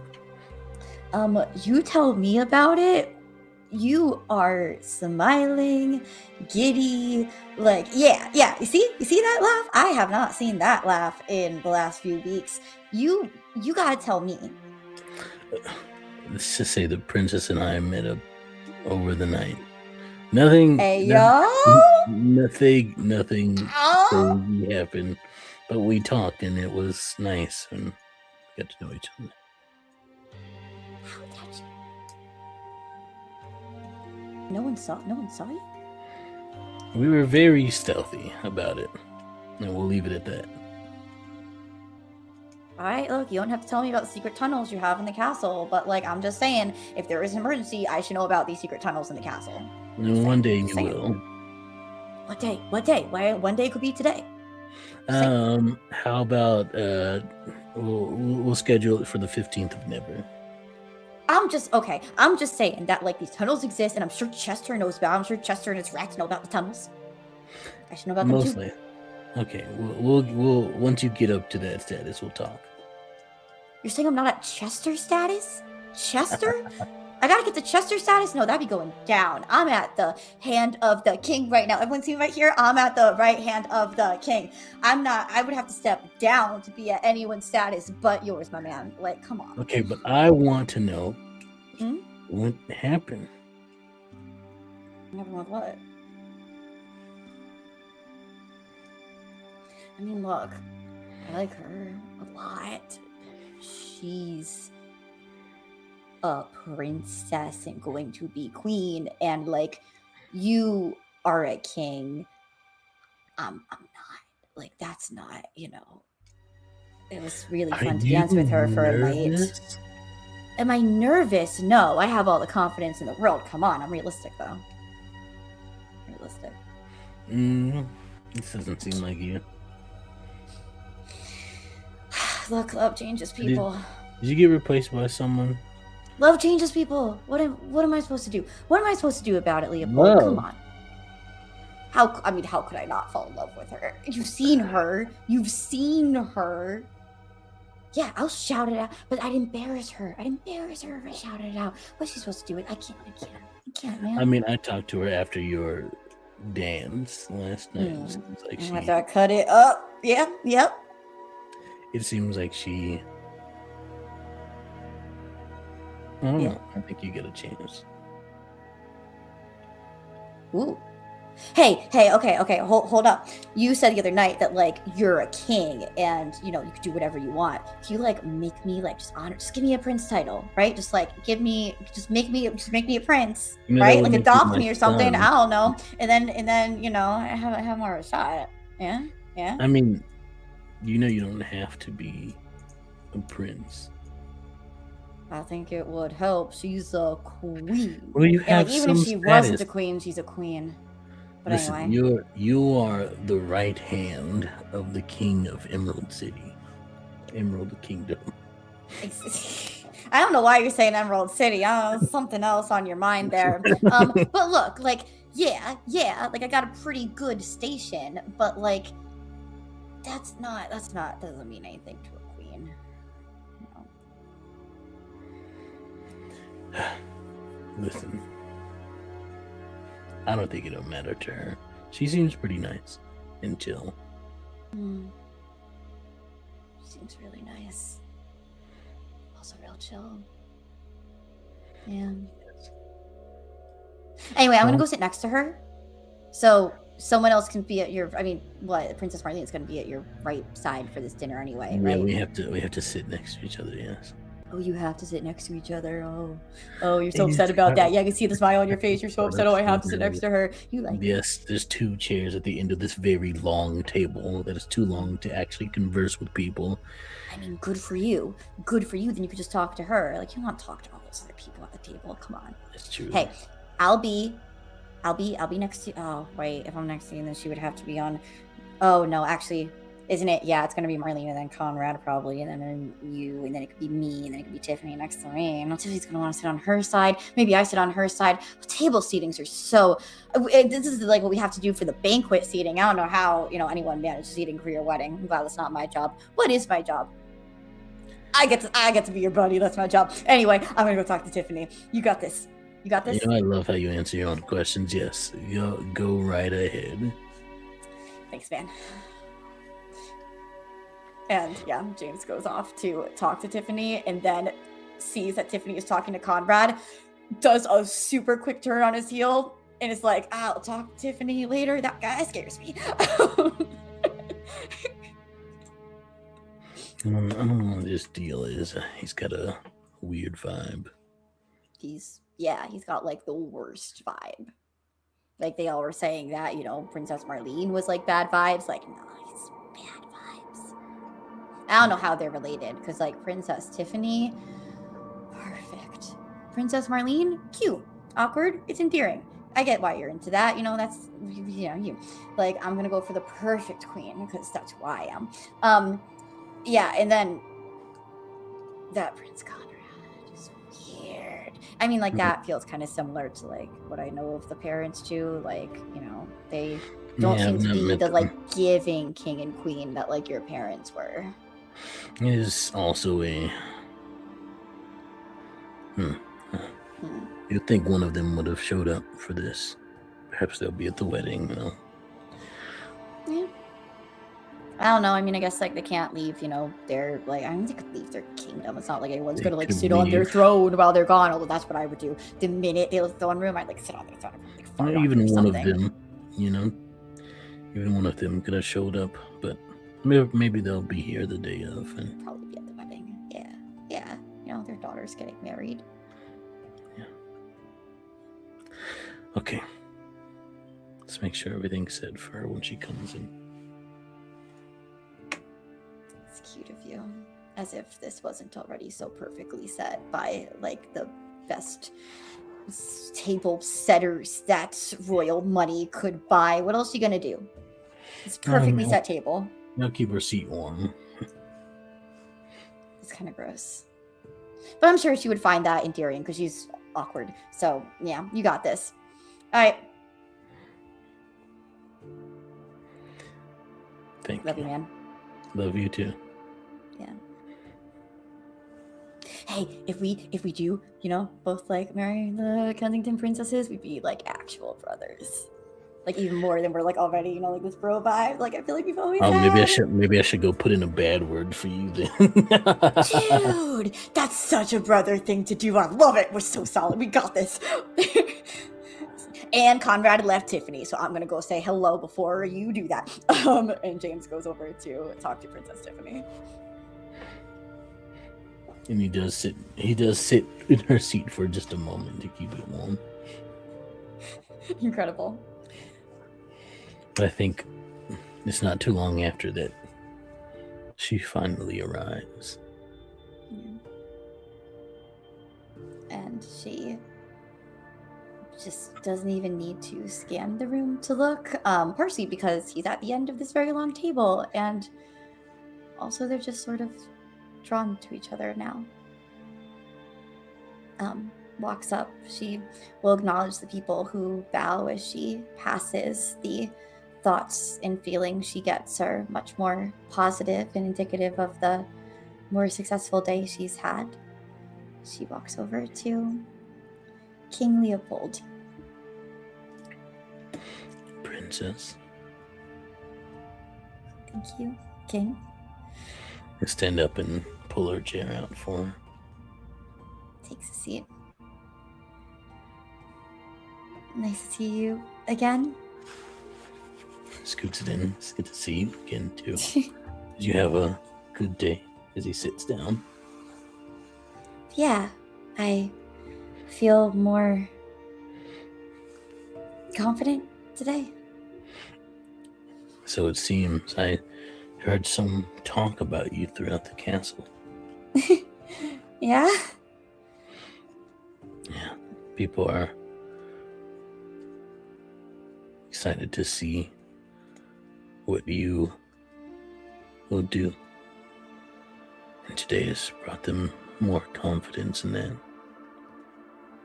Well, I feel more comfortable and confident and inspired since we last spoke. So, thank you for that. I've also heard that you've been in a pretty good mood today.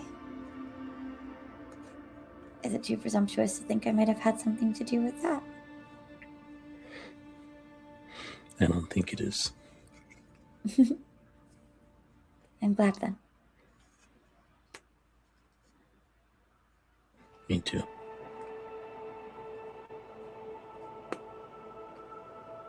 To us? To us.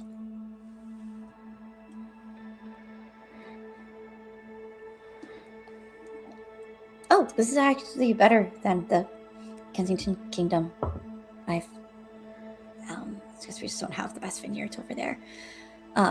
Nice wine. And I think at that moment is when a stray thought catches Princess Marlene's attention. One of the guards that was brought with Conrad stands by a guard of the Emerald Kingdom near the door as they stand watch over the event just to make sure things go smoothly. And the thought goes, should we have did the drinks today? No, we have to wait until after. Yeah. He'll die. And then She will take the throne, and they will take it. That's the plan. Have to stick to the plan. Oh no. Conrad is so smart. Oh no.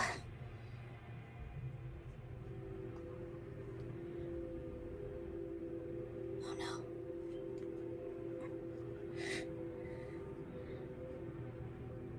I think Leo would notice the look on Marlene's face. She just instinctively under the table grabs his hand and squeezes it. Doesn't even notice she's doing it. You okay?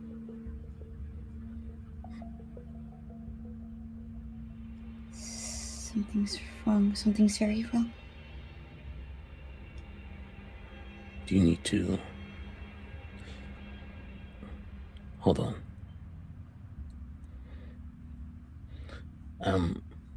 He stands up, sets the room. All right, everyone, this is the portion of the dinner where we're going to take a short break to stretch our legs before the main course. I know it's a little bit of a stray from the usual ideas of a banquet, but we think it'd be a good time to have the princess and I talk and get to know each other a little better before tomorrow. So we hope you will indulge us in this. And Tiffany raises a suspicious eyebrow, but will get up and walk away. I think Conrad would stand up and go, "Are we to leave you both all alone right now?" If you would, the princess and I would like to talk to each other. Our attendants will be in the room with us if that helps you feel any better. Attendants and guards, I presume? Guards will be stationed outside. I do wish to preserve the safety of my dear sister. Prince Conrad, I don't know if you know of my reputation, but I am a fairly capable person. Of course, I myself am a decorated war hero. However, I do think it proper to have our own guards in the room. We do things a little bit differently here in the Emerald Kingdom, so excuse me if it's too presumptuous to ask of you this, but I must ask of it that while here that you abide by our standards of operation. Our guards will be stationed. If you would like to, you can place one of your own as well outside the door, if that helps you feel any better. The door will be unlocked. I suppose that will be fine if... At this point, Marlene will go, "I know that will be fine. And as the queen-to-be of Emerald Kingdom, I can assure you, dear brother, that I insist that this be the tradition and way that we handle this right now. So, you may go. Thank you." Right. Prince Conrad clears his throat. Goes to the guard that Marlene would have known as having the stray thought, whispers a word to him, and that will be the exact one that is positioned very closely outside. Thank you all for indulging in this. We won't be long. It'll just be a short break. We'll take about 20 minutes. How about that? Does that sound very good for everybody? We just wish to make sure that we are prepared for tomorrow's events and the wedding, and that we have some time to converse. As the start of our reign together, this kingdom begins tomorrow. So, And we have excellent musicians that will entertain us while we wait for the next course. James is now just like ushering everyone out. He's like, am I staying or am I going? You are coming. I'll sit with you. Coming. Oh, where are we going? We're going on adventure. We're going through the tunnels. We're going through the tunnels. There's no tunnels. Just come on. I'm with you. I'm with you, though. I'm with you. Yes. Yes. All right, everyone, let's go party. Closes the doors. What's up? And Marlene has that faraway look in her eyes still. Jasmine, James, do you mind standing by the door? Make sure no one is listening to us. I could tell if they could hear us. I'm catching their thoughts, so if they could hear us, I'd know what they were thinking about it, reacting to it. She says James, quietly, just like quietly enough for only Leo to hear. Okay, yeah. I was about to say they'd be like, what? Okay, I imagine they could go far off into the it's a big room, I imagine. They're all the way on the other side. Yeah. But James is like, you got it, Dude King Dude. I forget why I think it was King Dude, but I like Dude King too. We will do what you say. And then Jasmine. Secret tunnels. We're going Jasmine is like, tunnels, Jasmine. What are you talking about? Secret tunnel? There's no tunnel. Jester's got secret tunnels, and that's how those two saw each other last night. You just call him King, saw them. Dude? Yeah, I called him King Dude. He's my bro. What am I going to call him? Yes, King Leopold. No, I'm going to call him King Dude. And then it's that conversation continues. You're such a guy. Yeah, I'm the King Dude's best bro. Yeah. And back to Marlene and Leopold. What is it? What's wrong? I overheard my brother's guards' thoughts. Leo, I can't marry you. Why? I mean, I'm not going to stop you with this. I mean, it has... I'm not going to say you have to, but it does have bigger implications than just our relationship. No, it would be so much worse if I did. You don't understand the implications if we do. I can't put you in that position. I can't put them in that position. I can't give them that. Give them what? Marley, what's going on?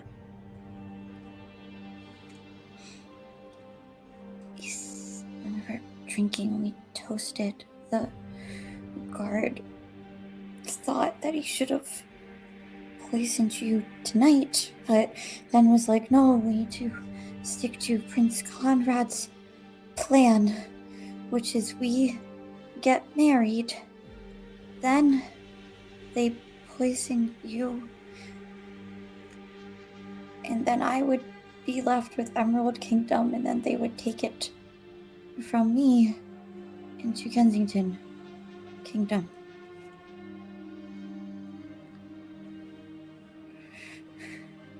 That's why I can't marry you, because I can't let that happen. I can't give them that option. If I don't marry you, then they would have no reason to kill you, and I would have no claim, my family would have no claim to the kingdom. But you'd be there with them. I've always been there with them. I mean, they're not gonna still their daughter, their sister, be fine.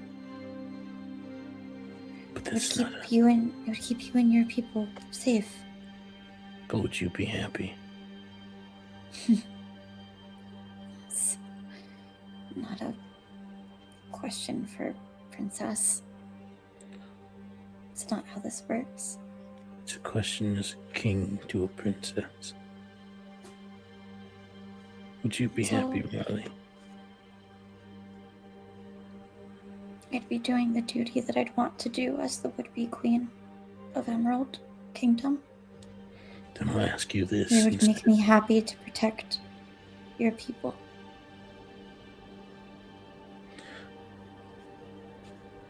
I will do what you want, Marley. But it's me to you.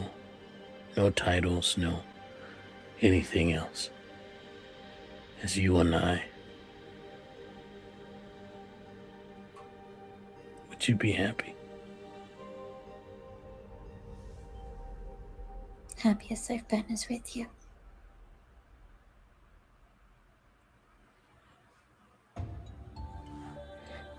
He'll grab her hand, reach out and hold it in his.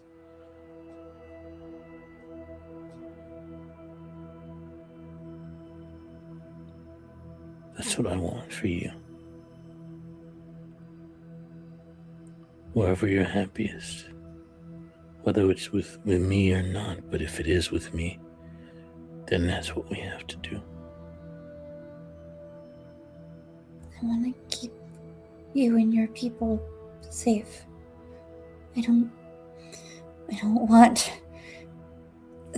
this kingdom falling into my family's hands. It won't. We know now. And we can stop it. They would just find another way. They would find another way to get to you. If I marry you, they will constantly be trying to kill you. And I strip them of their resources.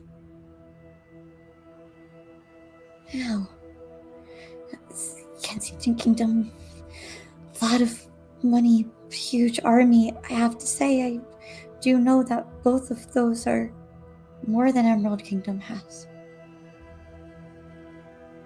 Unless there's more than one way than with an army. If there's anything that I've learned,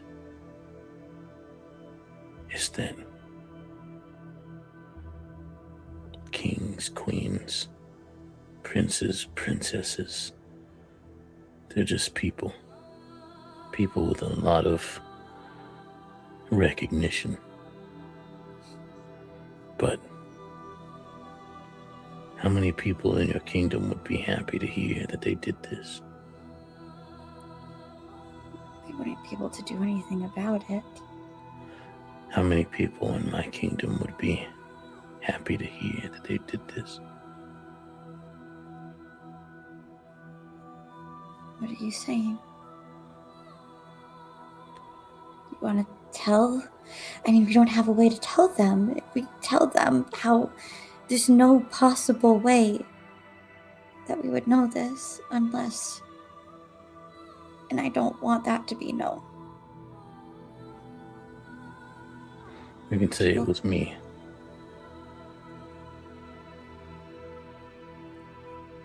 No, if you claim to have powers and that just gives my family more ammunition to have another way to take you off the throne. We can say it to James.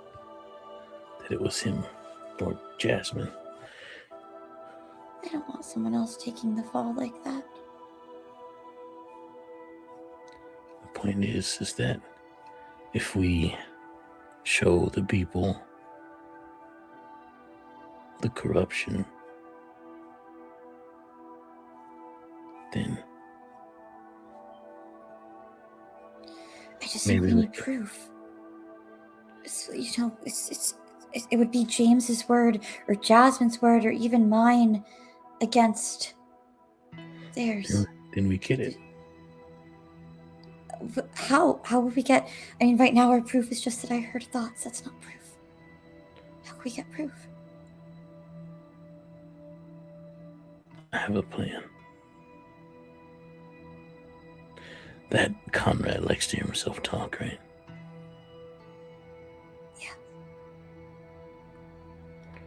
Then let him. To me? We make him think that it happens. We be on guard for the poison. We switch it out before they can notice. I drink it. After the wedding. Pretend to die. And you can get him talking. And we'll have witnesses in place. Your sister, can you trust her? I think so. If anything, with her being next in line to the throne in your kingdom, then perhaps her word will carry more weight. Okay. So we are getting married then? It doesn't have to be a real one this time. I feel like this is called for. If they only set this up to try to take my kingdom from me, we can stage it, if you prefer. Well, just there's a lot of risks to this plan and things going wrong, right? So, like, if, they found out that the wedding was staged and not fake, and then, staged and not real, and then they would, know something was up if they found out that it wasn't a real wedding, and then we might not have the chance to even prove that, the plot, like, they might stop it before that even happened. So, for safety, maybe we just should.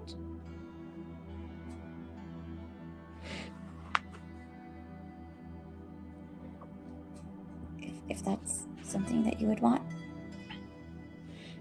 1 second. He steps away and walks over to James, and she can see him whispering something to him, and James digs in his pocket and pulls something out and hands it over to Leopold, and he walks back over, and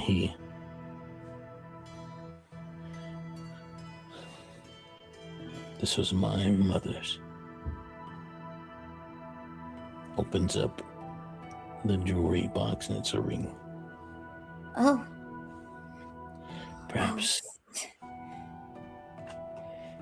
this could be the formal way. And he gets down on one knee. Princess Marlene, will you save my life?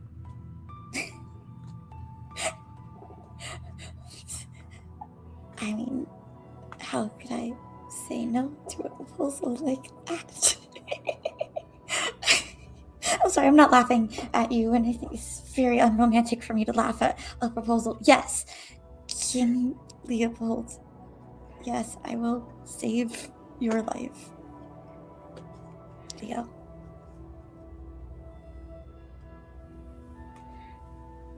He stands up, takes the ring, and puts it on her finger.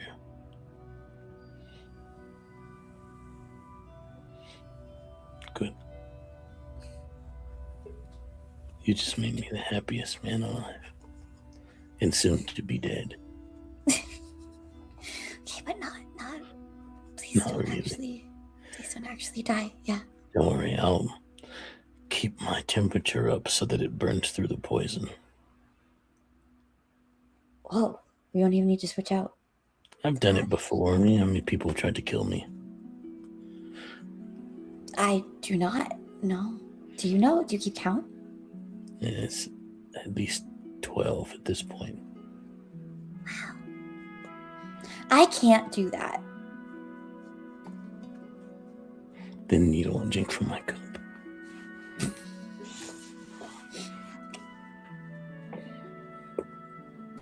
It might take a minute, but I'll be okay.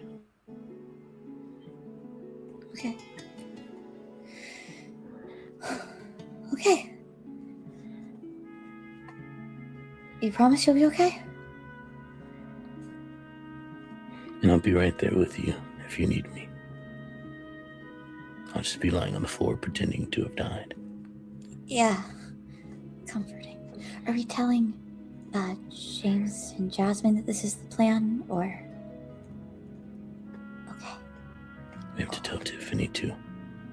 Or at least she needs to be there. I mean, she'll be there, definitely. Maybe you should make sure that my parents and Conrad are there, though. I think we can tell Tiffany. Do you get that trust feeling for her? No one who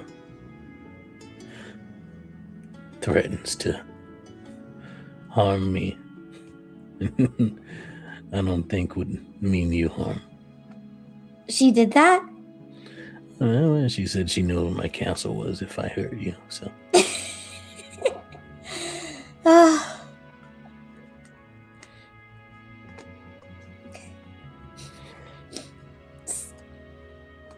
It's nice, actually. She cares about you. She said you were kind. She is too. I wish we had been able to spend more time together. You will. Okay. I believe in you.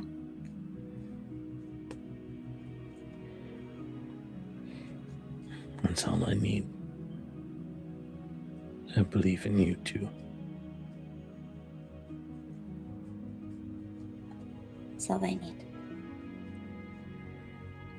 I guess we gotta tell James and Jasmine. James, Jasmine, we have a plan to kill King Leo, but not. James is like, alright, yeah. Leo and I have done wilder things than that, so this makes sense. Jasmine is like, no, actually, that sounds pretty on par, you know? Riley's like, wow, I really thought you guys would actually be more. This is gonna work. I feel like we got. Yeah. I may tend to be a little reckless at times. And I think that's a perfect moment for a screen wipe. Yeah. And then I feel like that's the night comes to a close then too. Mm-hmm. And we find the two of them again in a dream.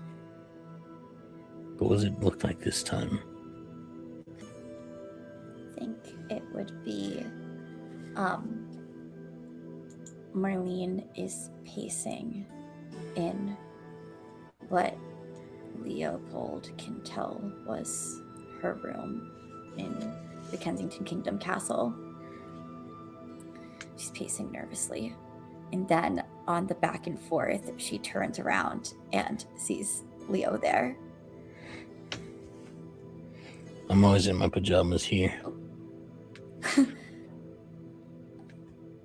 Hello.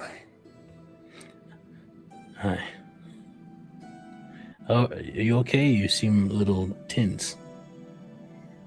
Yeah, I'm thinking about the ways that this plan of ours could go wrong and you end up dead. You know, they could ways to kill you that aren't poisoned. They could just stab you and they could just be like, well, the kingdom's ours anyway and our army's too big for anyone to stop us. And then I get just stuck in here again.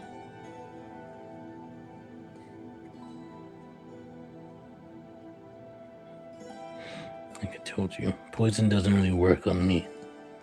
No, but I assume that, like, blades would. They might, but there's a less of a chance. Honestly, if they try to fight me, it's different. I'd win.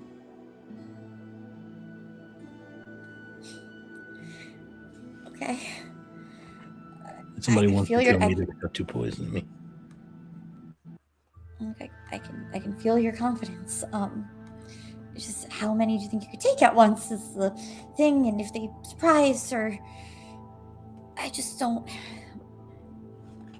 It would just be so much easier if I just left, right? Not for me. To keep everyone safer, you know, we're putting you in so much risk, and we're putting James and Jasmine at risk, and But it's putting your kingdom at risk. it'd be...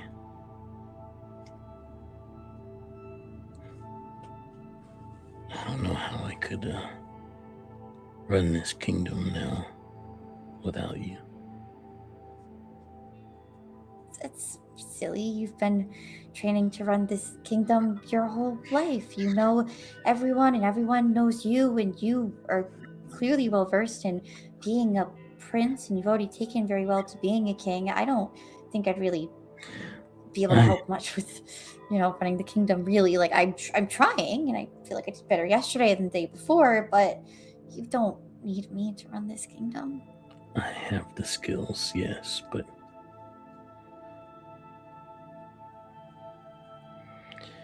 it's weird. From the moment our eyes met, it's like I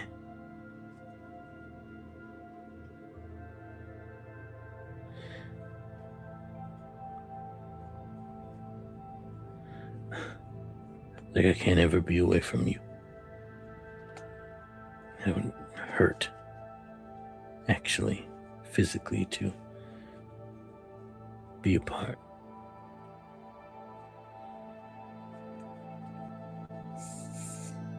Is that its own problem? And wouldn't that... No. I feel like we should figure that out. Make sure that doesn't happen.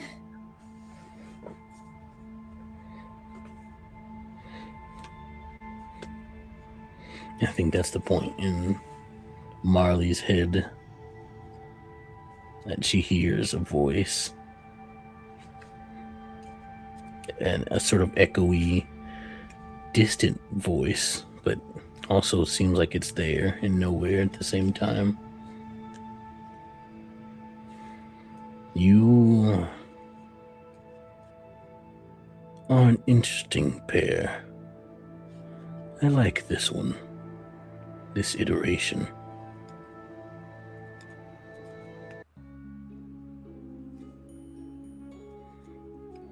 Do you hear that, Leo? I'm talking too much, huh? Is it the... it's too much, I know. Sorry. No. Who said that? Who are you? Where are you? You can hear me? Interesting. Yes. Oh, yes. This one's a psychic. But she's a psychic everywhere, isn't she? Everywhere. Huh. Perhaps I should show myself. And a, almost formless being just looks to be made of pure energy appears. Leo, tell me you can see this. Yeah, I'm seeing it. That's weird. His arms Marlene just instinctively reaches out and grabs for his hand. Is it the one that's lighting up with flame? No, it's the other one. Okay.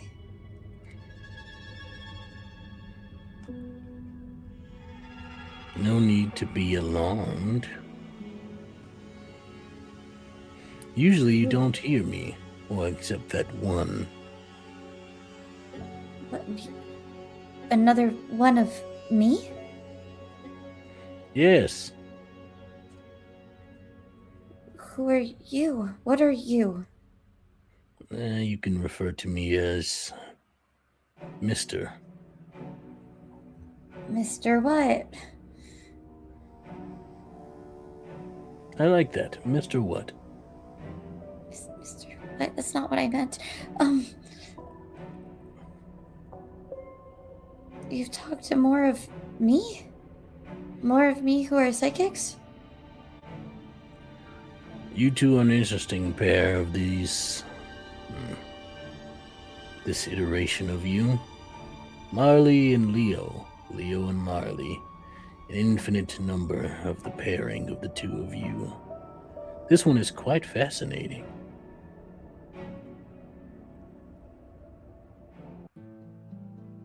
don't know what to make of this. Do I say thank you or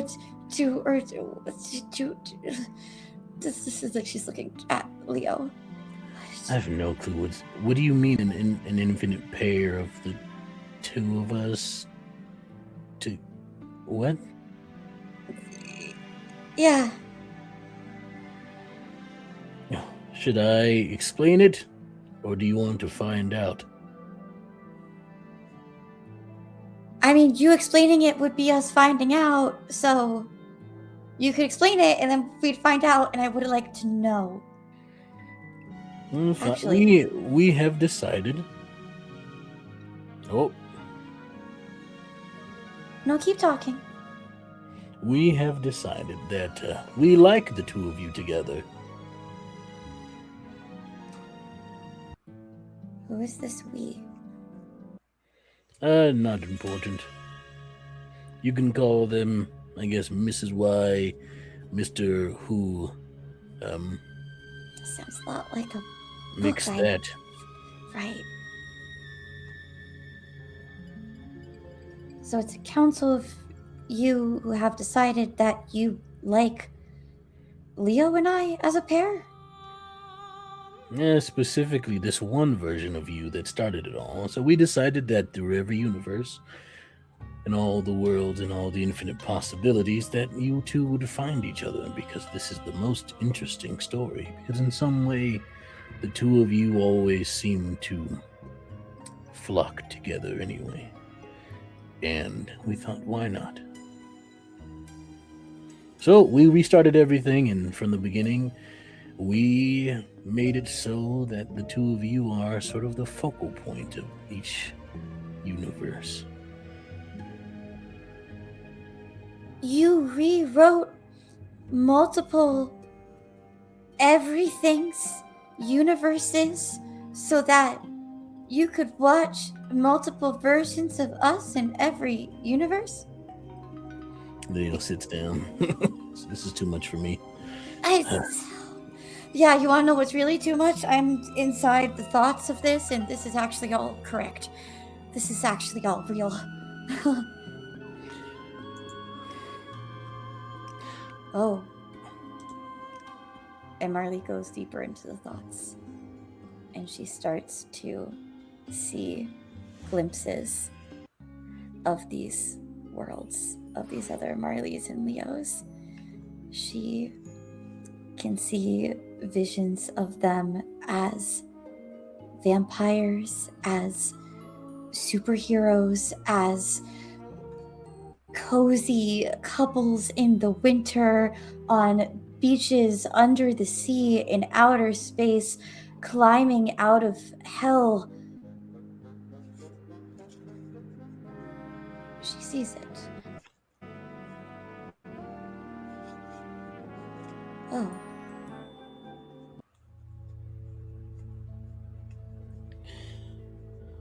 My brain's gonna explode, I think. I'm just gonna sit back for a minute and just, I'm not, I'm not a studious person. And I've never been one to do. Yep. Marley, I'm gonna just take a moment. Yeah. Thank you, Mr. What, and the Mr. and Mrs. of all of the other question starters, I guess. And don't forget, mix that. Can you all help us, maybe, if you enjoy our story together so much? Make sure that he doesn't die tomorrow? I'm not, asking for, immortality. Actually, because, that would be wild. There are a version of you with that, yeah. Of course. Infinite possibilities. Yeah, I didn't even see all of them. Okay, wow. We're gonna go watch the one where the both of you are gods after this one. That's an interesting one. Can we see the other ones? Can they see us?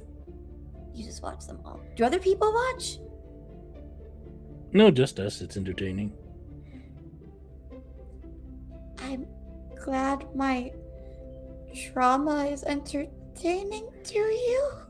Well, the one of you, you, Me? you're a very tricky one, the prime version. That's what we call her.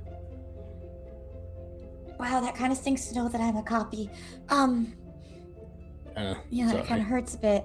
No, I just never knew that was. I've gotten a lot of insults in my life, and that wasn't one that I ever you expected. are an original in this universe, but sort of, you know. Wait, so the whole joke I made about I could have sent in a doppelganger, I actually could have. Wow. That's so off topic right now. I don't know. I'm really surprisingly handling this okay. Look back over towards Leo. He's laid down. Okay, well, I guess thank you for telling us and not helping. Nope, we simply set it up and we watch what happens. Wow. Yeah, I hope he doesn't die. That'd be too soon. I don't think I like you. And most people don't. That's fine. Wow. Are there any versions of me that also don't care what people think? A couple. Hold on, a couple? Like literally a couple, like two. There's like infinite versions of me, and there's only two that aren't. Wow. Congrats to those two. I don't know. I feel like I should be asking you like really meaningful questions about like the universe and my life and such, but I kind of have a feeling you wouldn't answer, and I'm just kind of too overwhelmed to ask intelligent questions right now. Well, I'll tell you this: the prime version of you wanted the two of you to be together so intensely that being with chaotic abilities made it so, and we decided to just ingrain that in the universe because it was in the multiverse because it was well, interesting to watch. Okay, so I guess my thanks to Marley Prime and her chaos item. Mm-hmm.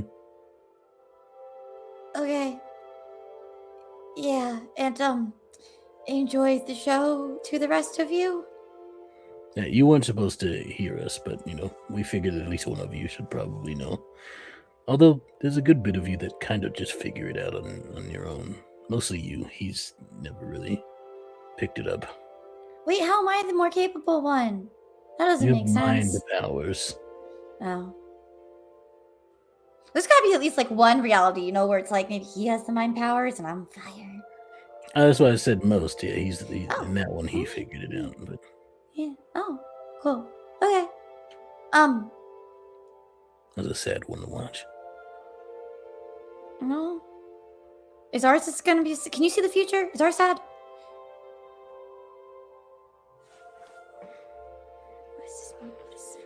Nose? Does nose mean no? Nose goes. Not it. Who's it? The only other people here are me and Leo. No, you weren't quick enough, so you have to figure it out for yourselves. Bye. And he disappears.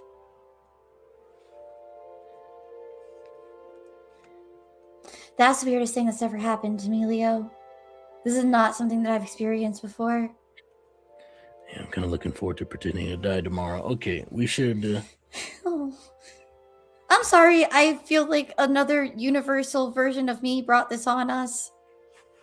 I feel like that's not fair to you. I don't mind it. Okay, that's cool, because this is the happiest I've ever been. But I guess my existence was maybe designed for that.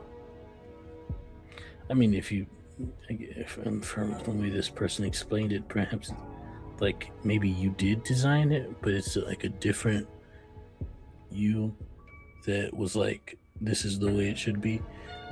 Or whatever this thing is did it, I guess, because it could sense she wanted that. But in a roundabout way, it's you who decided this, I think. From what I got from that, my brain hurts. That's fair. Here, being in this place isn't helping us at all. And Marlene will take them back to the beach. And she'll just sit down in the sand next to him.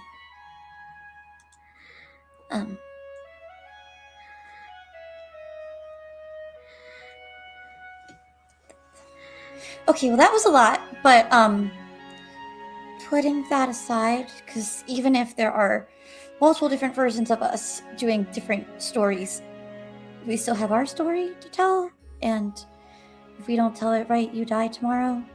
So I'm really hoping we can tell it right. I think we will.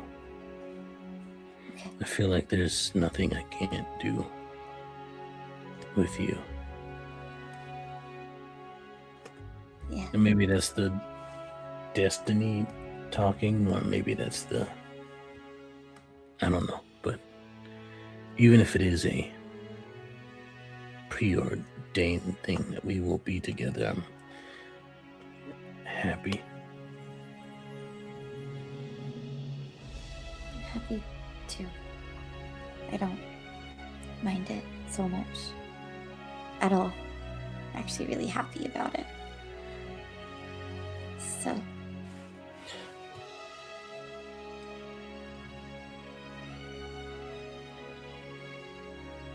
Tomorrow we'll be married.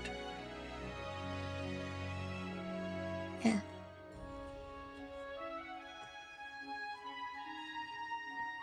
You ready for that?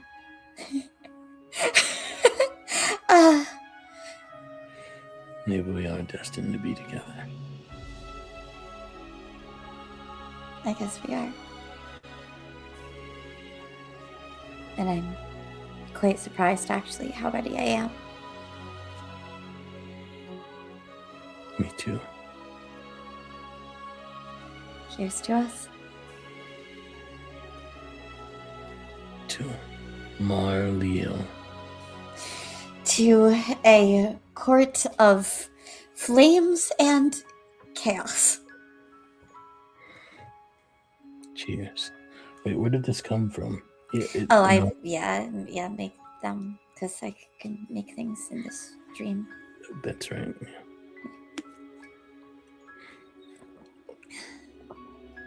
MarLeo's cute. Yeah, it just came to me in a dream. See what you did there? Our little slice of a MarLeo Multiverse. A slice I wouldn't share with anyone else.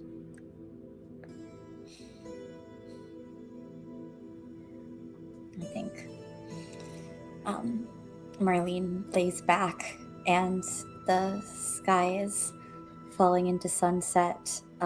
There's a beach blanket underneath them. Just looks at the sky. I like watching it go from sunset to stars.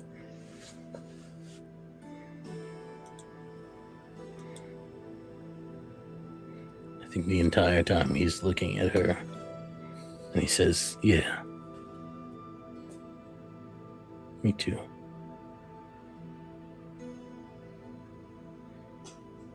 I think that's where we leave them. Actually, at one point, she leans her head over and she sees him looking at her. Are you even looking at the stars?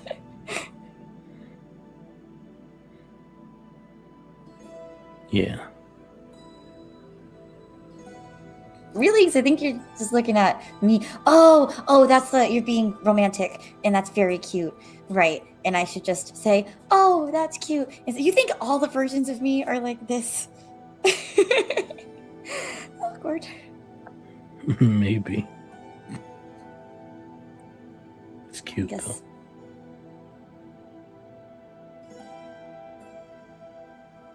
You are too. But I think for me, there's only one you.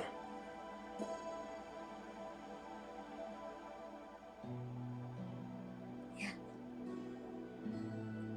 I wish the other Marleys and Leos out there the best, but I have my best right here.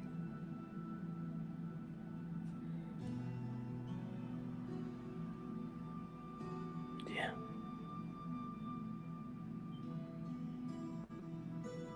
And Marley scoots in just a little bit. He does too. Leo. Marley. I would like to. I didn't want to be too awkward. I don't want to be making it awkward. No. Because I want to.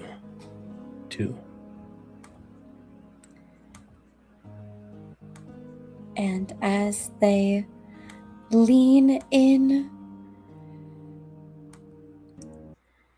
Marley wakes up. Rip. Yep. I think it would be Jasmine who would be throwing open the curtain of the sunshine and saying alongside, "All right, it's time to save your husband day." I know Bertram in this episode. Wow. Thank you for that great timing of waking me up, Jasmine. Oh. I think we see a very similar scene in Leo's room, except it's James just like jumping at the foot of the bed. He's like, hey, King Jude! James, I'm gonna kill you. Oh. It's gonna be hard to do that because you're the one who's gonna die today. I thought that was the plan, right? Are we switching the plan? Am I the one dying today? I don't know. Did you tell Tiffany to join us tonight after the wedding? Yeah. Okay. Yeah. Give me the assignment to talk to Tiffany. I mean, you know, I don't have a problem with that. Yeah. Glad to see things are going well with that then. Yeah. Of course, you know, I like talking to people, and Princess Tiffany is the best people I've ever met in my whole life. No offense, dude.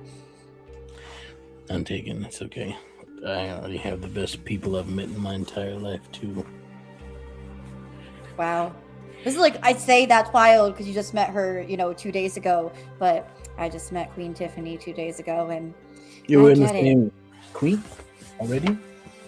I mean, hey, she's gonna be. Might as well, and she's such a queen. She's such a queen. Yes, we know.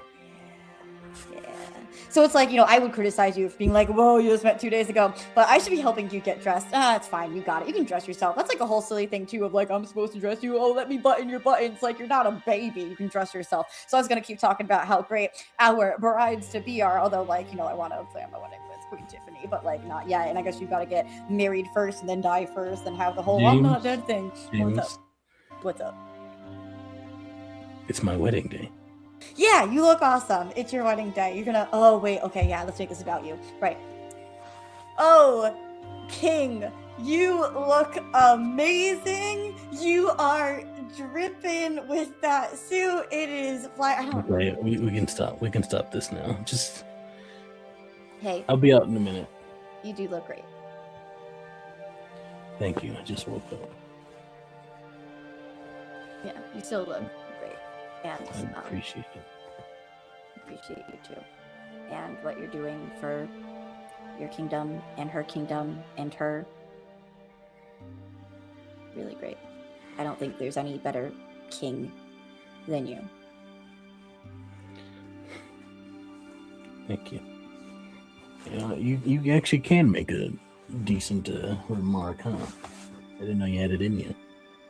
I've got everything in me. I have the world in me. I am the coolest being to being. Come on, I'm like an all-powerful, like, yeah, like there's some universal thing. It's just like James land, James world, James power. It's like, here's the thing, right? Like in this, like, I don't have magic. I don't have magic, but like I probably don't have magic because everything would just be too broken if I had magic. Like my magic is just an innate being of charisma magic,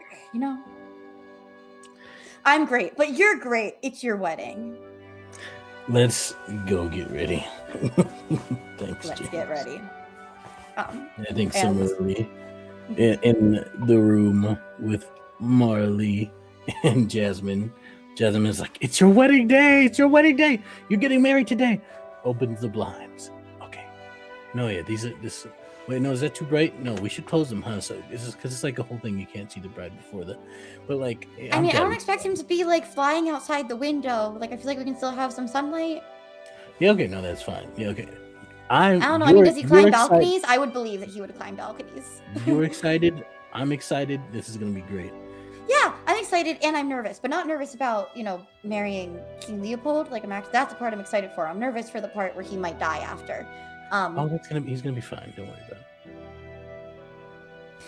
The whole like don't worry thing, I don't think has actually ever stopped people from worrying. I know, but I say it, yeah. Yeah. And it's just like one of those things that people say, like, when in my kingdom someone's like, "Hi, how are you?" And you're supposed to say good, even if you're not good. You're always supposed to say good. Like, if you give an answer that's like, actually, how are you? People look at you really weird. We're gonna unpack all of that another time, but today is your wedding day, and you look fab. Well, you just got out of bed, but you still look fabulous. Look at you. Oh. You're so gorgeous. Look at that. No, you don't have to. Have you seen your dress? No. It's right over there in the corner. They brought it in here earlier. Please tell me Tiffany designed it and not Conrad. She did. Oh, thank goodness. Okay. Is it bad luck for me to see No, I have to see the dress. I'm wearing the dress. It's not bad luck for the bride to see the dress. It's bad luck. Today. What? You're putting on the dress today. Yeah. Now? Right now? I have a few hours to get ready. Ceremony's not until I think early evenings. They have some time, today, but you can't see Leopold until then. Okay, it's the tradition. It's how it works. Oh, I need to Okay, I did it. No, this is not. I mean, it was just an idea. I just had an idea. That's all. I just needed to have an idea, and I had an idea, and I just sent that idea. I'm manifesting energies. That's what I just did. Good. It's a Kensington Kingdom tradition thing. Yeah, I mean, look, everybody has their own things. Maybe you can bring it here. Maybe we'll start doing it. Maybe it'll catch on. Oh yeah, it'll come here.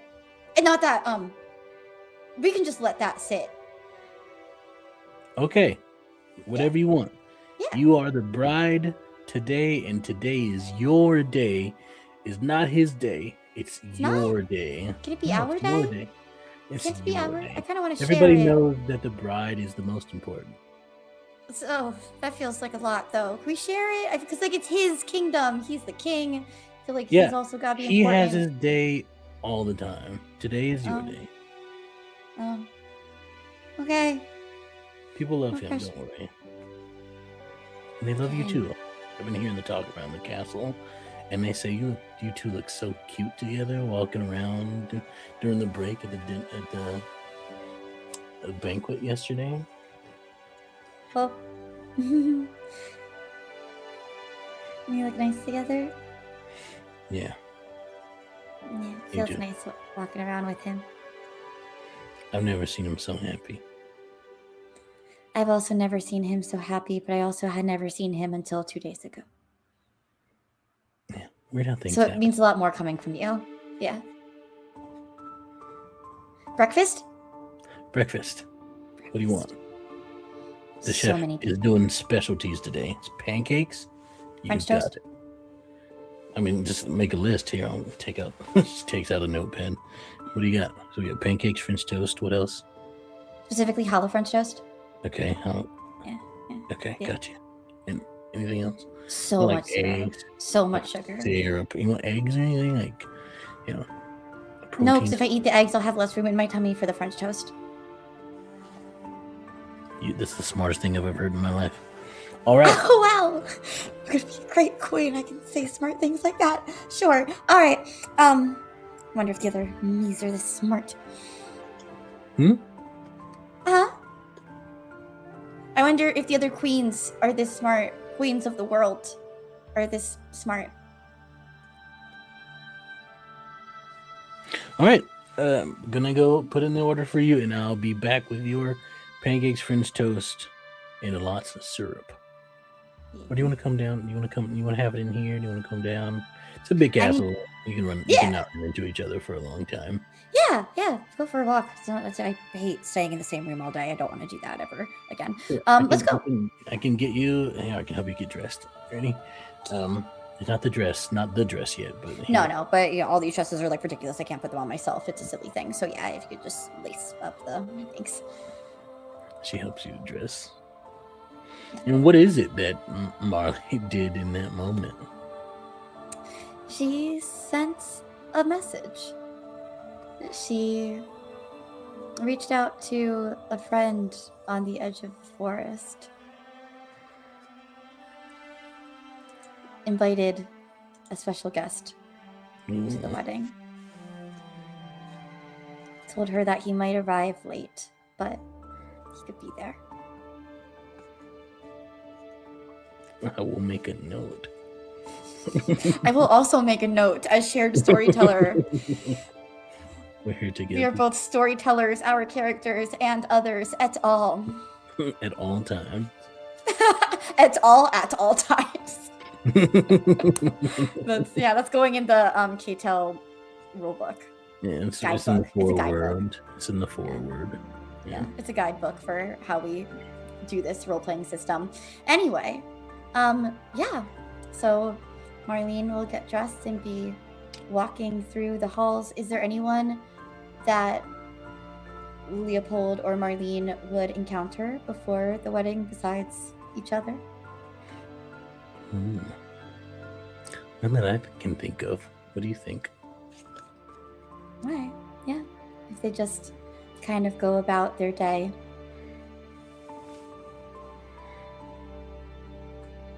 I don't know if Conrad would try to get another word in for him. Make sure that to keep him the most angry to spill the beans later on, he makes sure that he cannot talk to at least him, and also make sure as long as Marley's okay with that, he can't get access to her. Ooh, yeah. Conrad is definitely very frustrated by that. Multiple angry conversations with guards and very upset that he cannot get his way, but he is not in his kingdom and they have to follow the rules of the king and to be queen of their kingdom. And a lot of the information that he would get when told, when questioning why he cannot see his sister, is that, well, the future king and queen of this kingdom are preparing for their wedding day, in that the future queen of this kingdom, yes, but until then she is still princess of my kingdom and always my sister. Yes, but today she is preparing for her wedding. As you know, many things need to be done. She has to go in for her crown fitting so that they could begin the making of that, so it is ready for her by tomorrow morning, when the presenting of the two of them is made to the public, even though tonight is in the private setting of the wedding. She doesn't need much fuss over her. I mean, she just, her hair dries and it's fine. The dress is already made. Surely she can spare a moment for her brother. I have a message from King Leopold in that regard. Yes, finally someone worth talking to. Go ahead, read his message. It says, "My apologies for the limited..." what's the word here? Sorry, the handwriting is... His cursive is atrocious. But he says that my apologies for the limited availability of your sister for today. I hope you can understand, as of this evening, she will indeed be in the care of me and the kingdom of the Emerald Gems. They use the full title of the kingdom there. Right.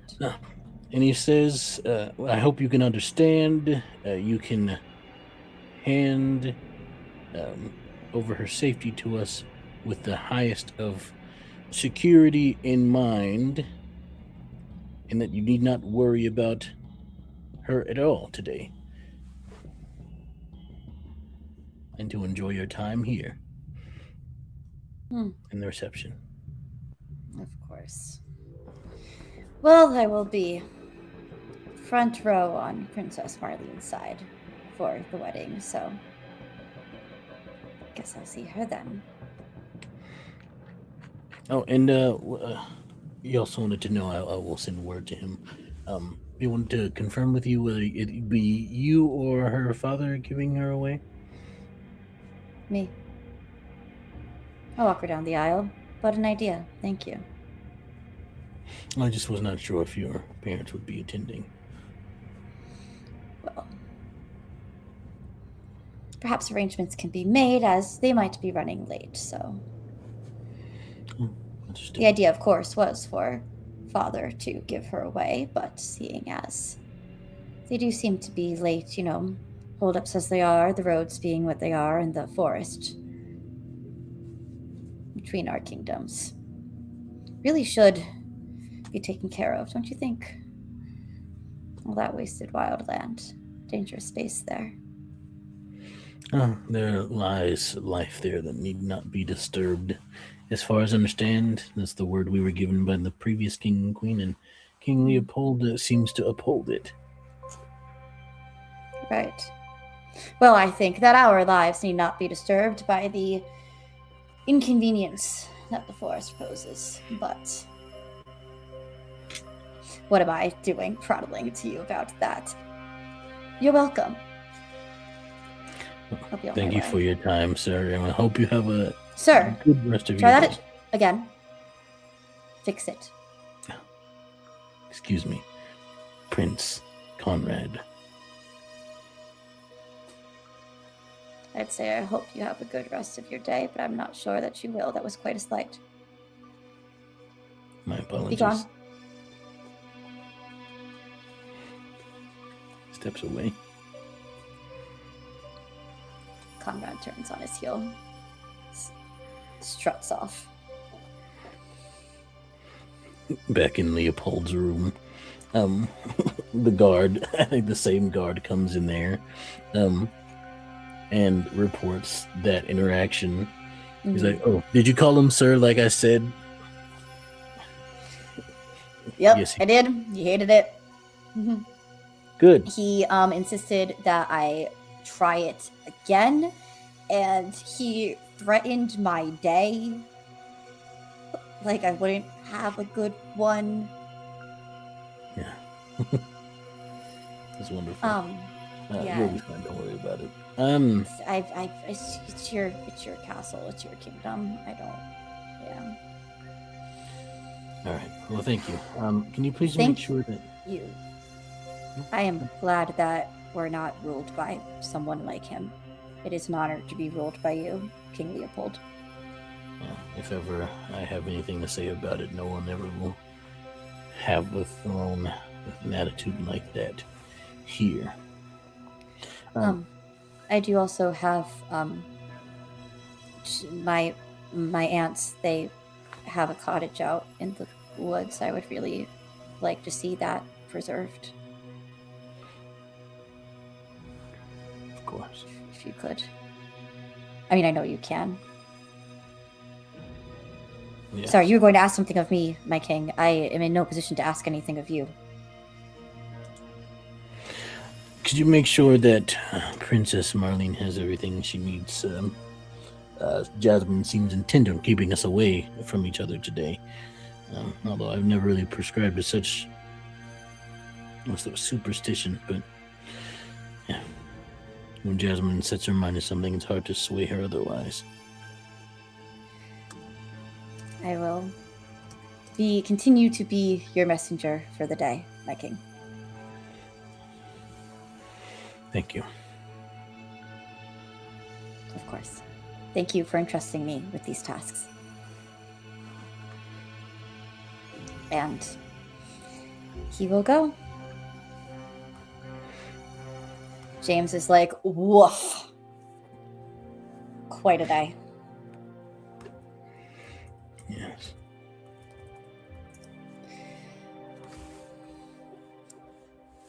Well, Well, thank you for that. yeah.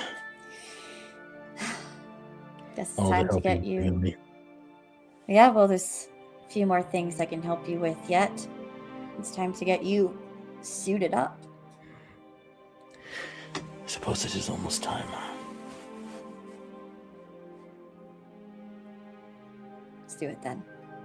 Dang, you're gonna look even more handsome than you already look. It's just not fair. You gotta leave some for the rest of us, dude. Come on. And James starts to help King Leopold get dressed. Do you want to describe what his outfit looks like now, or should we wait for that? Let's wait for that. Let's wait for that. I think we see another scene of Marlene back in her room with Jasmine and empty plates. They have both eaten. It's like, wow. So far, good day. And welcome back to MarLeo Multiverse, a court of flames and chaos. It's wedding time. It is wedding time.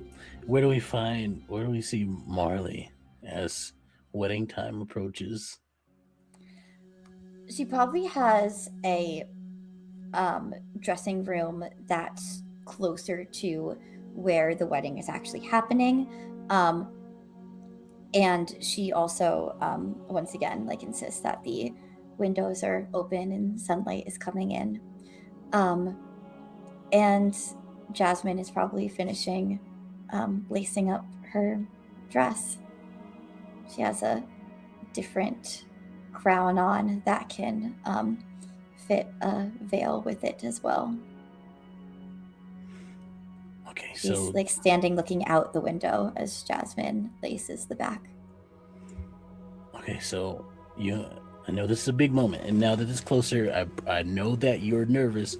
I know that you're very nervous right now, but trust me, Thank you for reminding me how nervous I am. Yeah, and thank you. That's very helpful. You have to remain sort of tight. Again, yeah, being no, it's fine. A well-laced corset. I mean, you can lace it tight, and it's still like the structure of the corset is keeping it so that I can breathe properly. This is a well-made corset. Tiffany did a great job at this, actually. Yeah, that's anyway. Yeah, but being told to, I have to remain calm and being reminded of how nervous I am. Not the best methods of like keeping me calm and not nervous. Well, I didn't say I was nervous. I don't know why you think that. Well, that was actually my next question, though. Are you nervous? And it really, really, really seems like you are. Is there anything I can do to help you be less nervous? Okay. I've just known Leopold for a long time. And it's just, this is a lot. Not like in a bad way. It's just a big day. No, it is a lot in a bad way. No, not in a kind of, but like the, all that, the, but not, the murder but like this plot in and by of my itself. family for Conrad to him is a. But you're getting married. That's wonderful. I was hoping. I'm happy that I could be there for him. I was worried that he might not find someone. Why wouldn't he find someone? He's like the most perfect person ever. Like, even if he wasn't a king, he's still just the most, like, handsome, charming, kind, generous, well-spoken. Just, how would he not find someone? I feel like the only reason why he didn't find someone before is because we were, the whole, like, betrothal thing. Why are you shaking your head no? You haven't seen him date people. He's dated... He's been on dates. He hasn't been like in a relationship with someone because, Is that why we were betrothed? No, that's like political stuff. But he also, would try to. There was like times he, would. There was a time in his life when he was like, I'm not gonna do this whole betrothal thing, and I'm just gonna find someone else. Everybody else he tried to date, he was really awkward with, and it never worked out. Like, not in a bad way. He's adorable, but like, he might have just been like cosmically cursed to not be able to date anyone else. I say wild things. You're used to this. First time we met, I was like, I could be a doppelganger. This is just part of Marley. This is just what Marley does. I guess.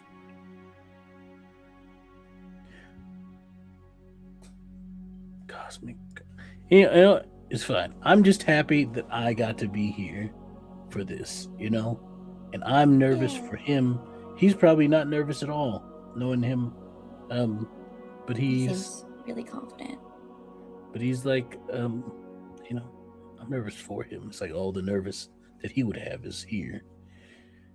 But you're gonna be fine. You're gonna be great. You're wonderful. He's wonderful. You two are meant to be together. You give off that vibe. Yeah, I guess we do.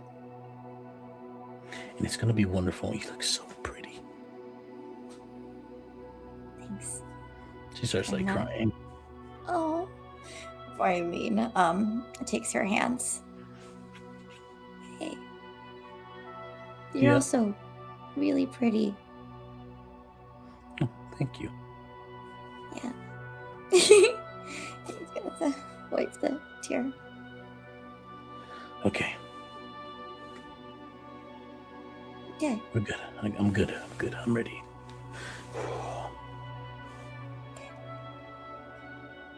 They're gonna have the crown ready for you tomorrow. The queen crown, right? Yeah.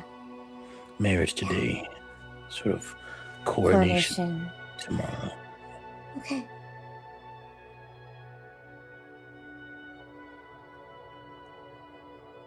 It's weird at all. It's so fast, and it felt like it was too fast. When I first walked into that ballroom, but now it all feels okay.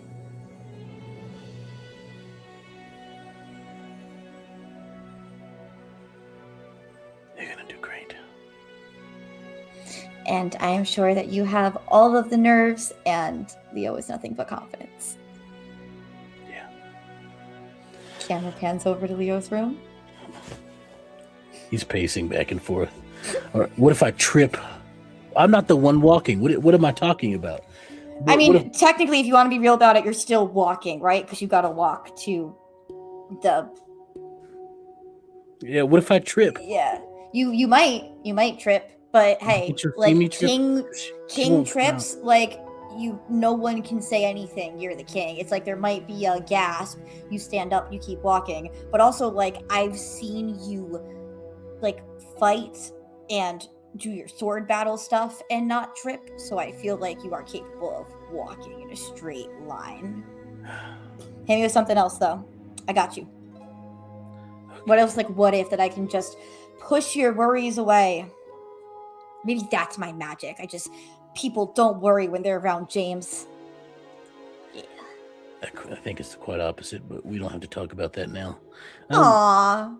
See, I'd be like, why you gotta harsh my mood? But hey, if harshing my mood makes your mood better, I will take it today. I will be your mood martyr, because you actually can't, nothing. I think kill this people vibe. are just kind of more so you're around. I think they just kind of are wondering why you talk to me the way you talk to me, but who cares, right? You're my best friend. It's fine.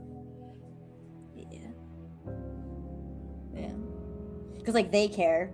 I don't care. You don't care. There we go. You're the king. When you're king, thank you. I know I'm great. You're great too. You're the king. Then you're going to make me prince. And then I can be like Princess Tiffany as the prince of Emerald Kingdom. I'd love to marry you. Yeah.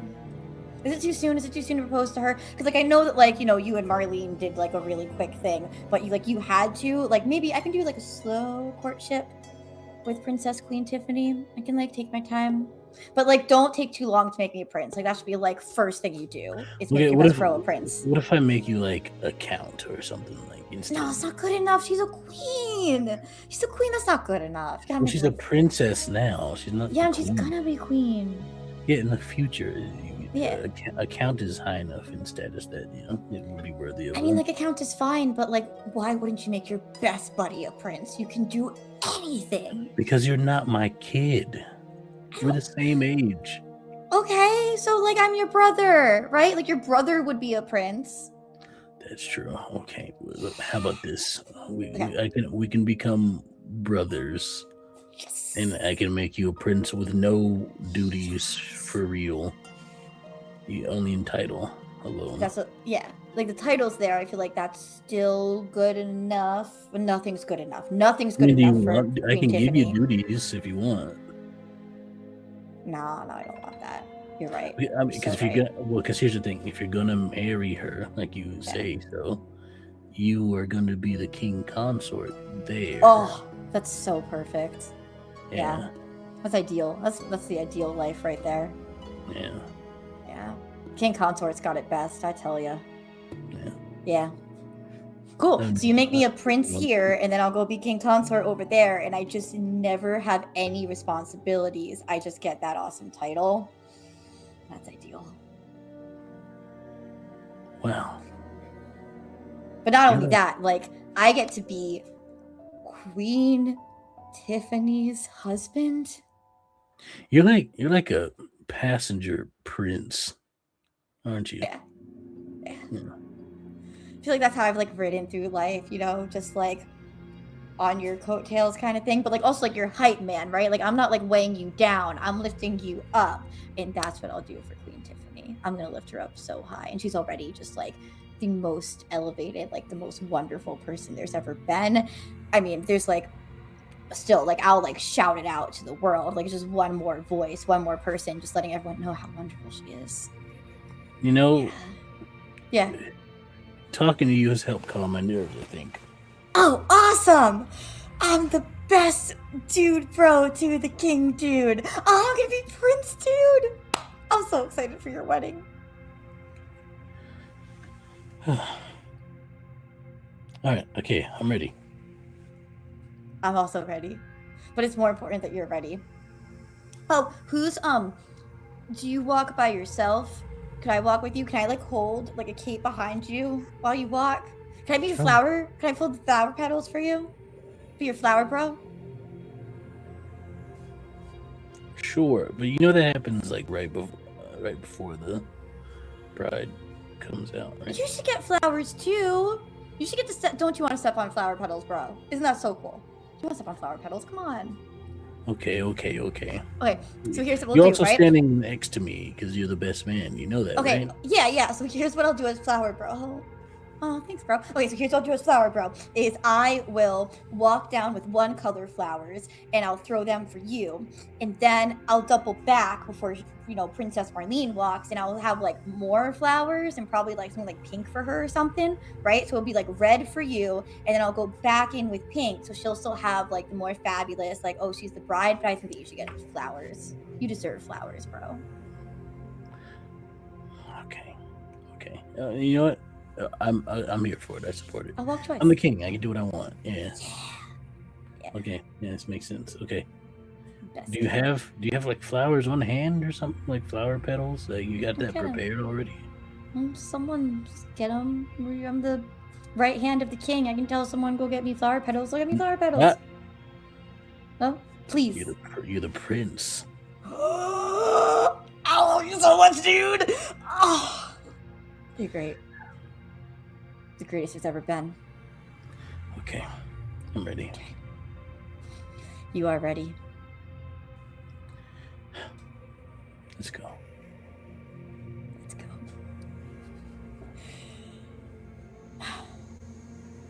And it is time for a royal wedding.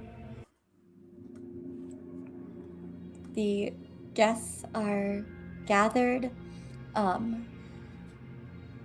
and there is a brief moment if King Leopold wants it before the flower bro James walks down the aisle with red flower petals. Lovely. You tell me when to go. Your call. Tell me when. All right, go now. If you don't go now, I'll never go. Go. I'm good.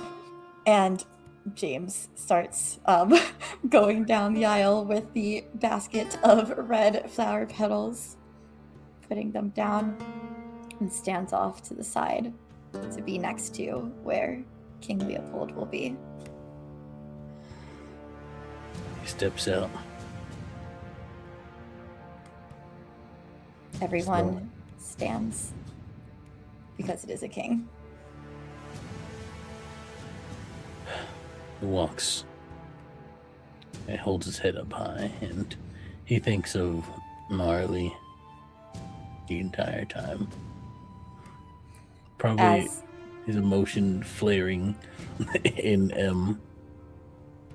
a mix of nervousness, happiness, and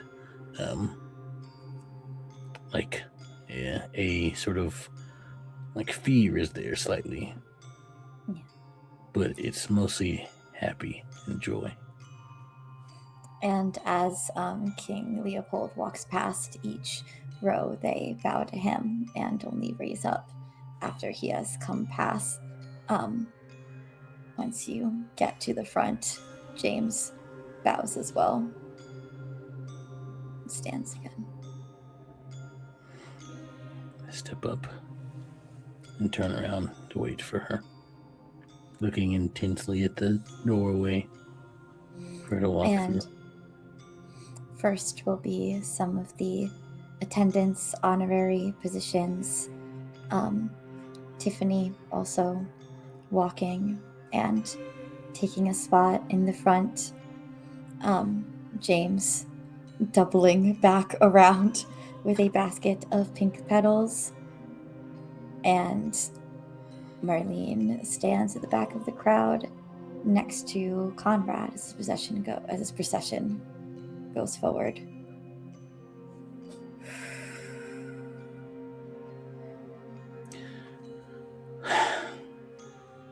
Are you ready? Yes, I am ready. This is quite a lovely reception. Yes, he is a lovely person and a great king. Then you should make sure that you live up to that as best as you could. Of course. King Leopold and I will have a long, successful rule together. Of course. Of course you will. And I suppose I should say that the dress designed by our sister that you wear is rather nice. Yes, you could say that. The dress is nice. Sorry, mother and father were late. Are you? I'll be the one giving you away. Are you sorry? Of course I am. However, it is a complete honor to walk my little sister down the aisle for her wedding. Yes, of course. Especially with all the time that we got to spend together and me barely seeing our sister or our parents. Makes you wonder, doesn't it? Perhaps they were too busy. Perhaps. So, shall we? I shall.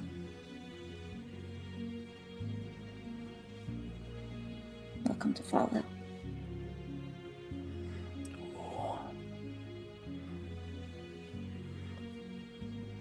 I'll stand next to you.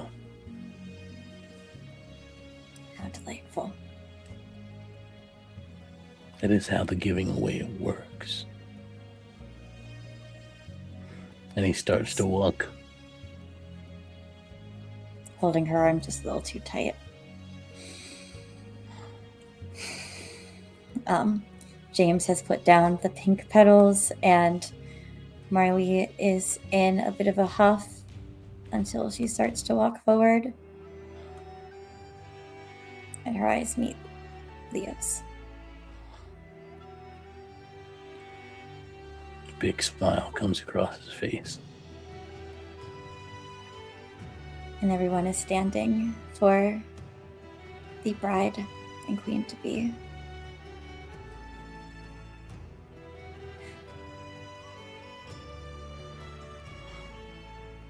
She walks up to him, almost forgetting that Conrad is on her arm. He walks up, looks at Conrad, gives a slight head tilt. Conrad doesn't return it, but he does let go of your arm. And Leo places his in the same place, as warmer, gentler. It's soothing, this touch. You can feel Princess Marlene relax into it.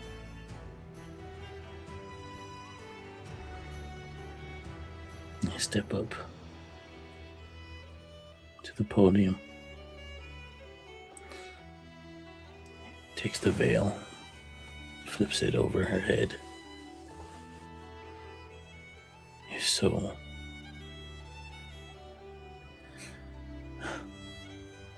I could have swore I thought you were an angel.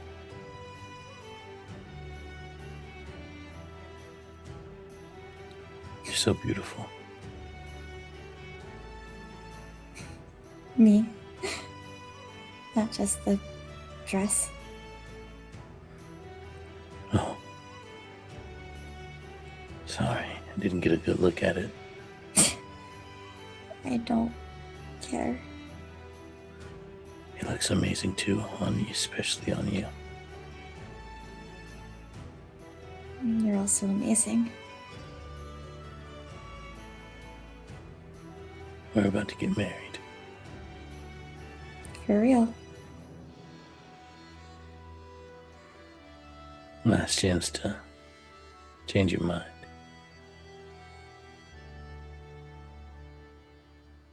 No. I think it was written in the stars, and I'm quite fond of the stars. So am I. I think your name was written in my heart.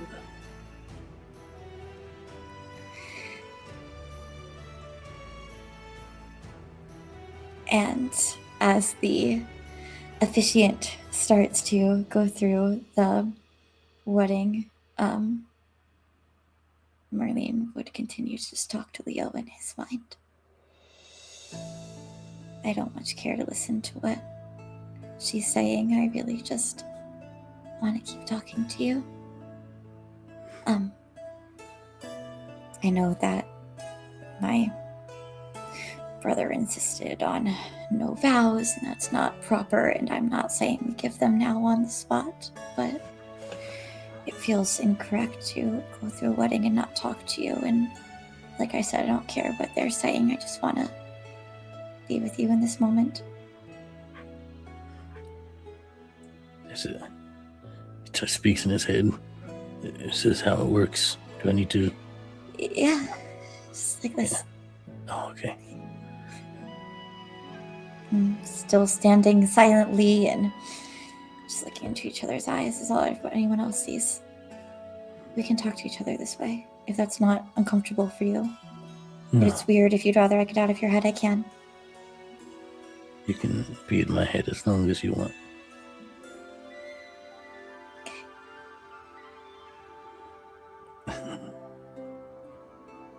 You're amazing, you know that? Not for most of my life, no, but for some reason I'm starting to believe it now. Maybe you're seeing yourself through my eyes. I don't think I can do that. I don't think that's actually one of my magics, but... I mean, like, figuratively, not...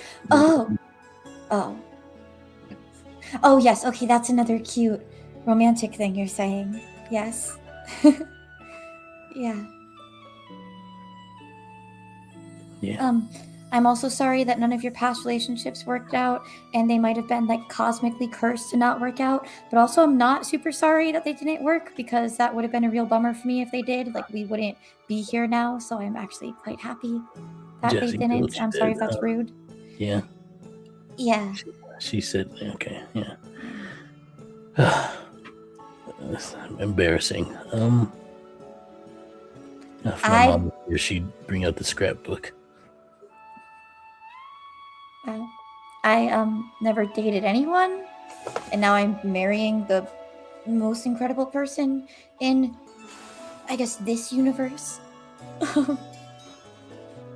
So I feel like that might actually be more embarrassing. No. I think at this moment, a loud roar is heard. I totally missed what was happening. And the audience gasps, and carrying like this carriage also.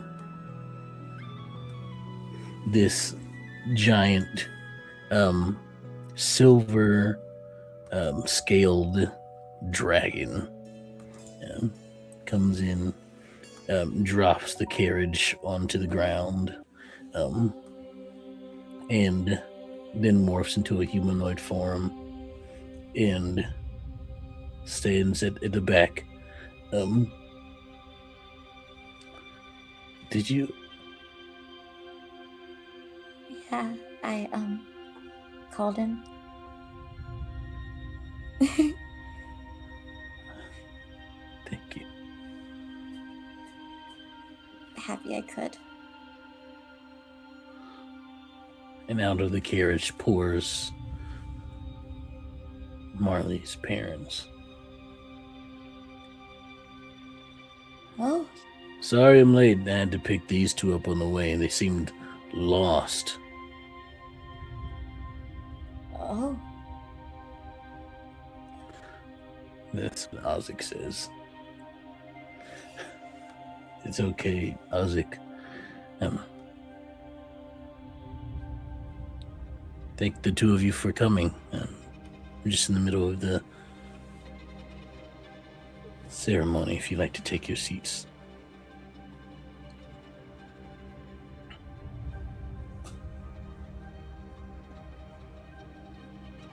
Hi. Hello?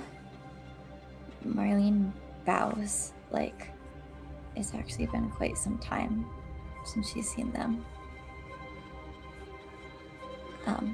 They look hesitant, like they don't want to get too close to her. But Tiffany is waving from the front and has 2 seats reserved, and they cautiously make their way towards those 2 seats. And after they sit down, the officiant begins again. Right.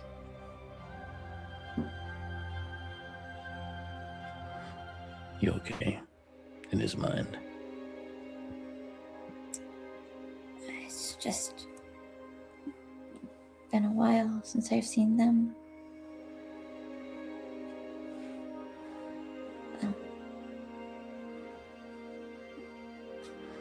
It's good. It's hard to see them like this. It's like they don't want to see me, but they do. It's confusing, and it's a lot. Okay.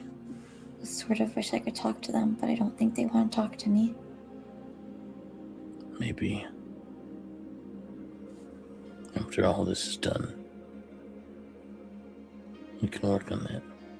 I can help you if you like. It's up to you. Okay. See what happens. After all this is done. I don't know if they're anxious and upset because they're guilty or what. Because they got flown here by a dragon. That could be, that's fair, yeah. Ozic's got bigger since the last time I saw him. Yeah. And that carriage.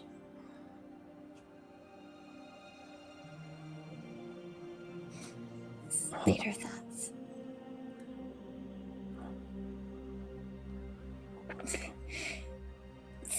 Coronation first.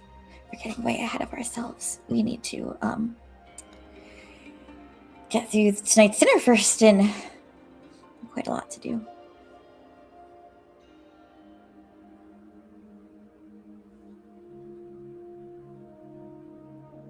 You What look is so beautiful. You know, we didn't get to finish what we started last night. Do you mind if I kiss you? I'd like that very much. I think with perfect timing in a weird way, even though it wasn't all. You weren't listening to the officiant. The word "you may now kiss the bride" happens just as he starts to lean forward, and they kiss.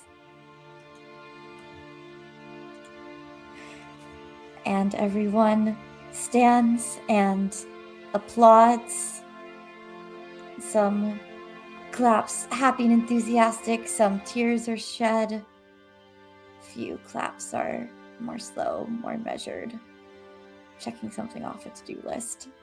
But most of the room is joy, and the most joy of all comes from Princess Marlene and King Leopold. Leopold and Marlene, or just Marley and Leo, who share their first kiss. Marleo, if you will. If you will. And in this multiverse, they're married and having their first kiss. And as they pull away from this,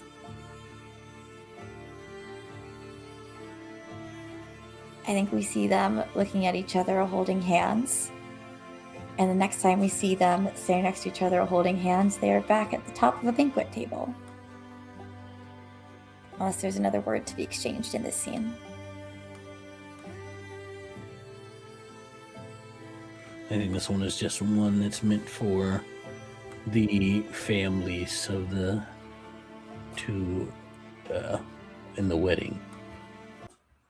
Yeah, it is a smaller banquet, and it is the immediate family of Princess Marlene. It is James and Jasmine. And is there anyone else in particular that King Leopold would have invited? Isaac is there. Isaac, of course, in his human form. Mm-hmm.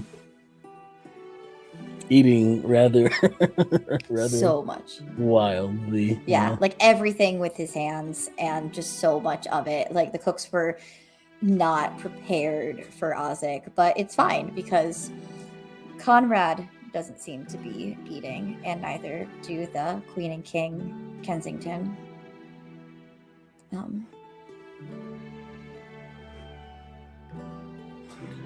Leo rests his hand on Marley's underneath the table and taps the ring that suppresses his powers onto her finger. Well, in his mind, are you sure? I'll need it to survive. Do you mind taking it off for me? I'll give it back to you soon if you want it back.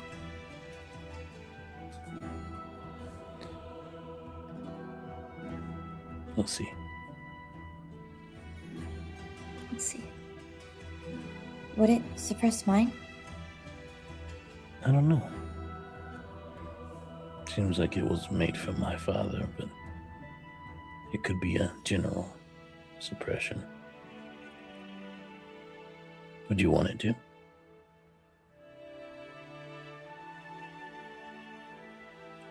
No. Actually. If you asked me that a few days ago, I would have answered yes, but no. And this conversation itself is happening in their minds.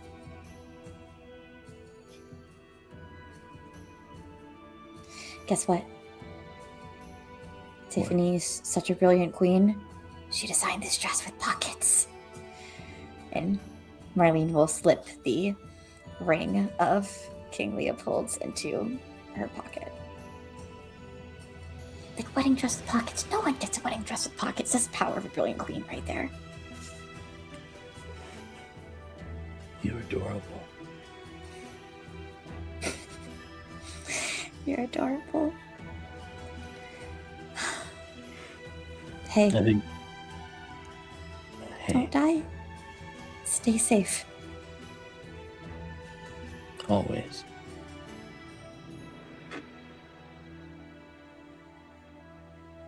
Here's to Mr. What and the rest of them. I'll show them a good story.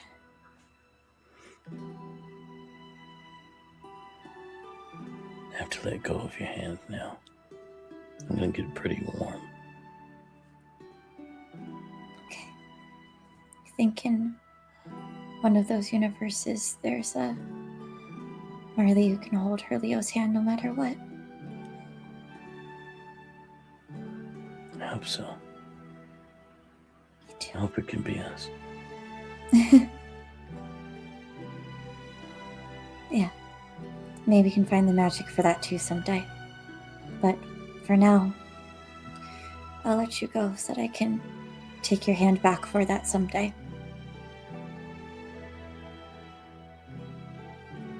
Save yourself. To save you. Okay. She gives his hand one more squeeze and then let's go.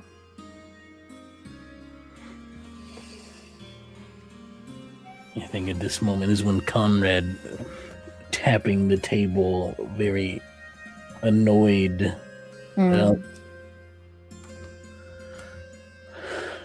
I propose a toast. I prepared a special vintage wine from our kingdom as a present to the lot of you, and I figured we'd taste it tonight for the new newlywed couple. So kind of you, Conrad. Very thoughtful. Of course. The servant comes around. His attendants that he brought with him comes and pours everyone a glass. Marlene is tracking the thoughts of the attendant pouring the glasses, trying to pick up if anyone's but Leo's would have any amount of poison or danger in it. It's only Leo's. You can hear the thoughts of the attendant as they go. Okay, this one fine, this one fine, this one fine. Now, and you see as you can hear as he's like, okay, lift the pinky, should release the toxin, and there we go. Got it.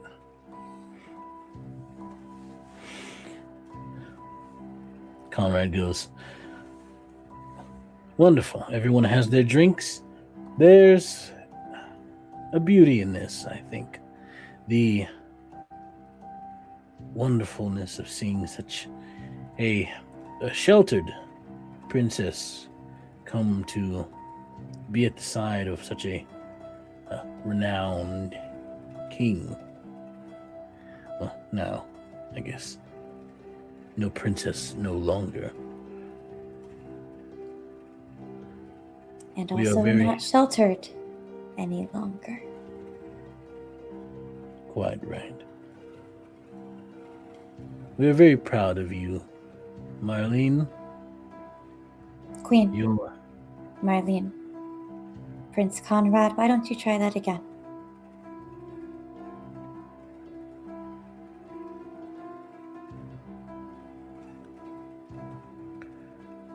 Queen Marlene. It is a pleasure to have seen you grow up. You come into your own, and you accomplish such wonderful things with your life. And now here you are, sitting as a co-ruler of a wonderful nation, led by the wonderful family of King Leopold's. Yes, you kept me sheltered and then married me off. What an life accomplishment. Yes, I'm glad you could see it. Well, I guess without further ado,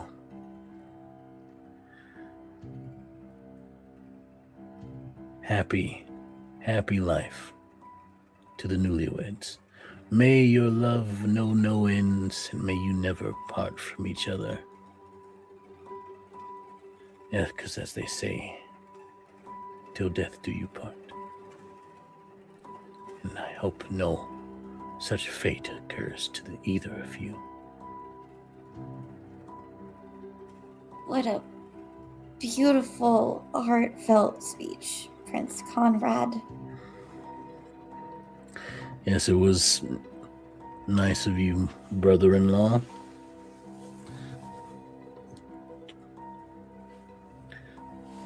Conrad drinks his glass. Everyone else raises theirs and begins to drink, and Leo gives you one last look.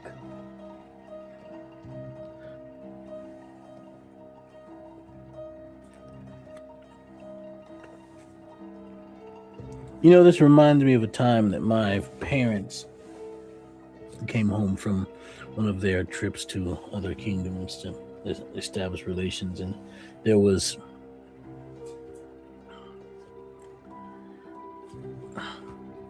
excuse me.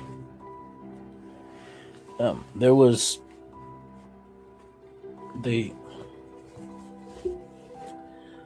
Sorry, I'm starting to feel a little off. Perhaps the dinner isn't sitting well with me, dear. What was I saying? And then he falls out of his chair. James and Jasmine rush over to him. Ozzy stands. Conrad feigns surprise. And the king and queen are... Well, how do you think the king and queen are reacting? I think their faces are kind of difficult to read. Maybe they're not surprised. They're a bit uncomfortable to be here in this moment. I don't think they're surprised.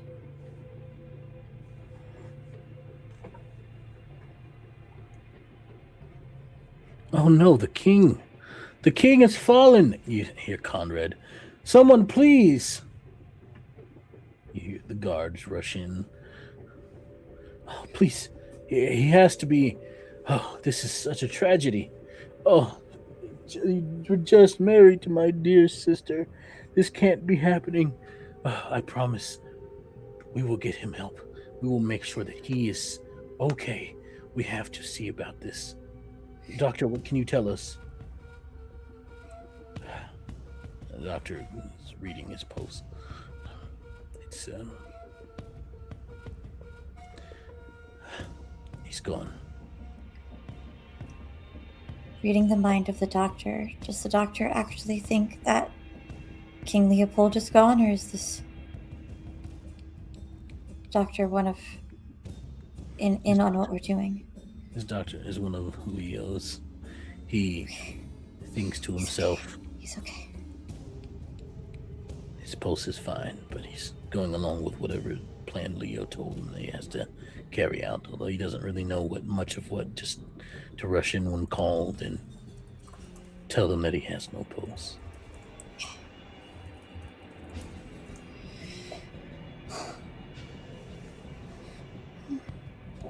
What do you mean, gone? What do you... I'm afraid he's dead.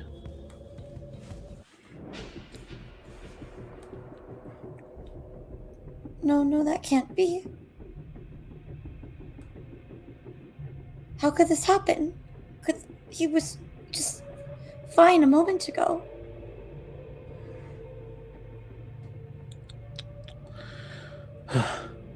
Such a tragedy. Such a tragedy. Oh, my dearest sister. It seems you're left to a kingdom to rule alone. I'm so sorry. Mother, Father, perhaps there's something we can do to help this kingdom in its time of need.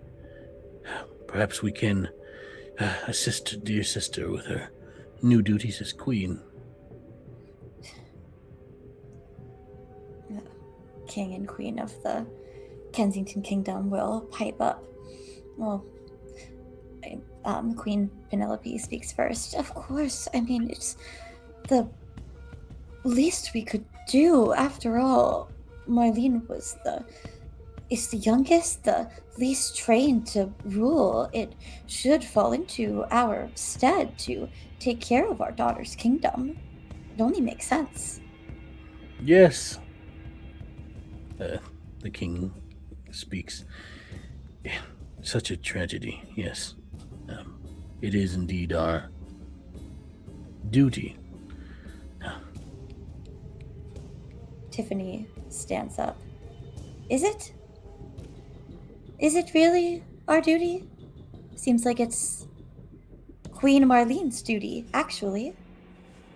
Oh, dearest sister, please, you know Marlene is not capable of handling such an intense job. She hardly has any training. King Leopold was going to teach her the ways of running a kingdom, but... Odd that you would say she has no idea how to run a kingdom when that was your job, Conrad, was to be her tutor. You insisted on taking on her training yourself. Are you saying that your own skills are so lacking? She did not take to the teaching well. She knows very little, if anything at all. I tried my best, but she is not the best learner. Marlene pipes up at this point. No, I think I catch on to a lot more than you give me credit for.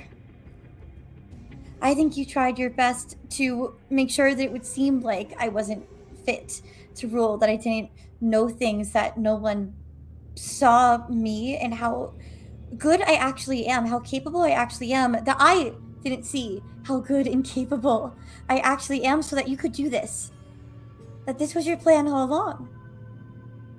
What do you have to lose by saying it now? Huh? It's just us. It's just us here. Be honest. Marlene, I think you are so grief-stricken that you've made up this story. Oh, you see, this is more reason why we should step in and help her. Look, she can hardly maintain her faculties in such a intense grief. It's truly sad. Isn't that right, Marlene, that you are just so stuck in your own grief that you are making up ridiculous stories? No, I'm not. And I'm a queen of this kingdom that we currently stand in. And you're a prince. I have more power than you, Conrad. And that's not a story I'm making up. Power. What do you know of power? Little sister. You've been locked away, hiding from everyone your entire life, afraid of crowds, scared to go out amongst the people. You are not fit for any kind of power. You've been strutting around this castle, acting like because you are soon queen to be, that you have the right to ignore me, your brother, your tutor, your better. You are nothing. And you will see soon why you are not fit to be a queen. We will take control of this kingdom, and we will make it better. That sounds like treason. Speaking treason to the queen in my own castle. You speak of being fit to hold power. You speak of being fit for power and fit to rule when you're the one who put me in that position, when you're the one who kept me so secluded, when you're the one who made sure that I would be afraid. Someone who controls with fear is not meant for power, is not fit to hold power. But I suppose you would be able to have it, though, if this plan works, because Tiffany is the one next in line for Kensington Kingdom. So what, this would be yours, Conrad? You would subject these people to your rule of terror and control? Terror and control? What do you know of terror and control? You're but a child compared to me. You have sat and wasted your time. I have spent all of mine searching for power, searching, planning, studying to be the best. I even killed his terrible parents to try to get this, just like I killed him. You will not take this from me, because I will do whatever it takes. You haven't been coronated yet. You are no queen yet. His death, their deaths, all are to lift my name. I will be King Conrad.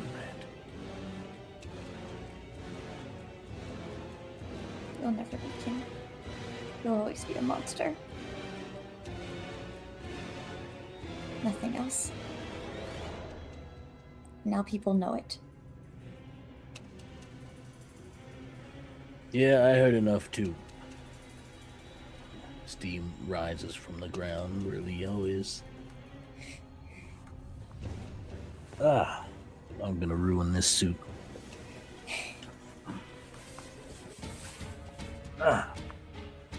Conrad speaks. What is this? You said he was dead. Yep, I burned it out of my body. Nice poison, though. That was a pretty common one for the used to kill me. You'd think you would have went with something more potent. Might have taken longer for me to get over it. He's much less smart than he thinks he is. I'm gonna pick that up. So, I look to Tiffany and the King and Queen. What do you say? Tiffany, I know that you weren't in on this. Queen Penelope says, I am appalled, Your Majesty, and I am very happy to see you well now. I cannot apologize enough for the ridiculousness of the actions of my son. If you would find it within your mercy, we will take him back to our kingdom and deal with this transgression there. Tiffany says, will you now? Will that be such a fair trial? It seems that since the crime was committed in Emerald Kingdom against its king and queen, that Conrad's trial should be stood here.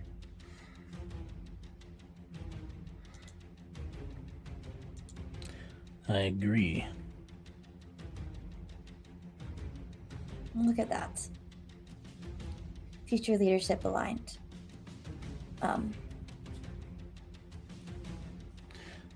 Conrad, no, this can't happen. Penelope puts her hand on Conrad's shoulder. No, it can't. You have diplomatic immunity, darling. You'll be fine. We'll take you back to our kingdom. You're a prince. Princes, this is the way of things. Might I remind the queen that we are in my kingdom. Rules state that the royal family are just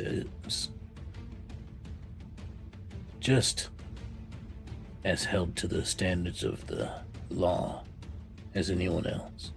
What a ridiculous rule to have. What kingdom would have a rule such? The kingdom values its people more than its leaders.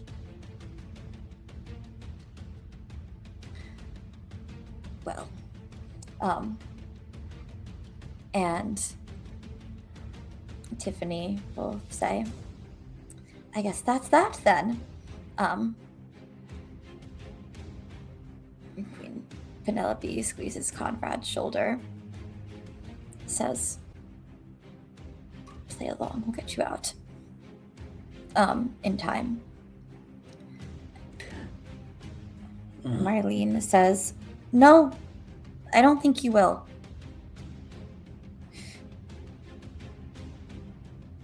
And at that, the look of fear comes across the faces of the queen and king and Conrad as Marlene responds to something that she wouldn't have been able to hear.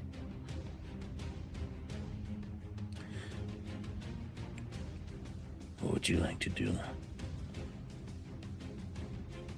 Marley? Conrad will stand trial here in Emerald Kingdom. A full investigation will be done, and if it is found that anyone else had a hand in this plot or in the murder of the former king and queen of Emerald Kingdom, they will also stand trial and punishment. Should that mean that leadership shifts in a kingdom? She looks at Tiffany. Perhaps it would be all for the better.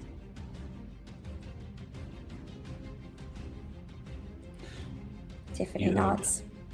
It's a fair judgment. You heard my queen. Conrad, and then the guards pour into the room. Prince Conrad. Still Conrad, Prince. You are hereby stripped of your diplomatic immunity here in the Emerald Kingdom. And you will stand trial on the suspicion of regicide. An attempted regicide. As well as treason, threats to the crown. You will be held in our cells until further notice. In the cells, like the actual cells where the prisoner, where the brigands go, where the thieves and criminals go. No, this is ridiculous. You can put me in one of the guest rooms. Don't worry. It's pretty clean down there. We make sure that even our prisoners are treated with basic human decency. It's You'll be awarded a bed with a blanket and a pillow. You'll have 3 meals a day, and even time outside. This is absolutely ridiculous. I am a prince. Maybe. But for how long? And mother and father, you are also under some suspicion of collusion. Well, we do not have sufficient evidence to hold you in a cell. You should remain in the guest room. And if you were to flee, then that would be criminal, fleeing an active investigation, and then we would put you in a different quarters.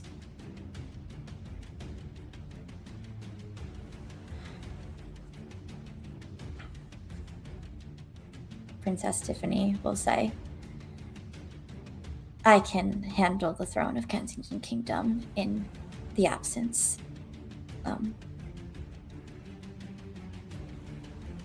Nods to Marlene, and Marlene runs up and hugs her.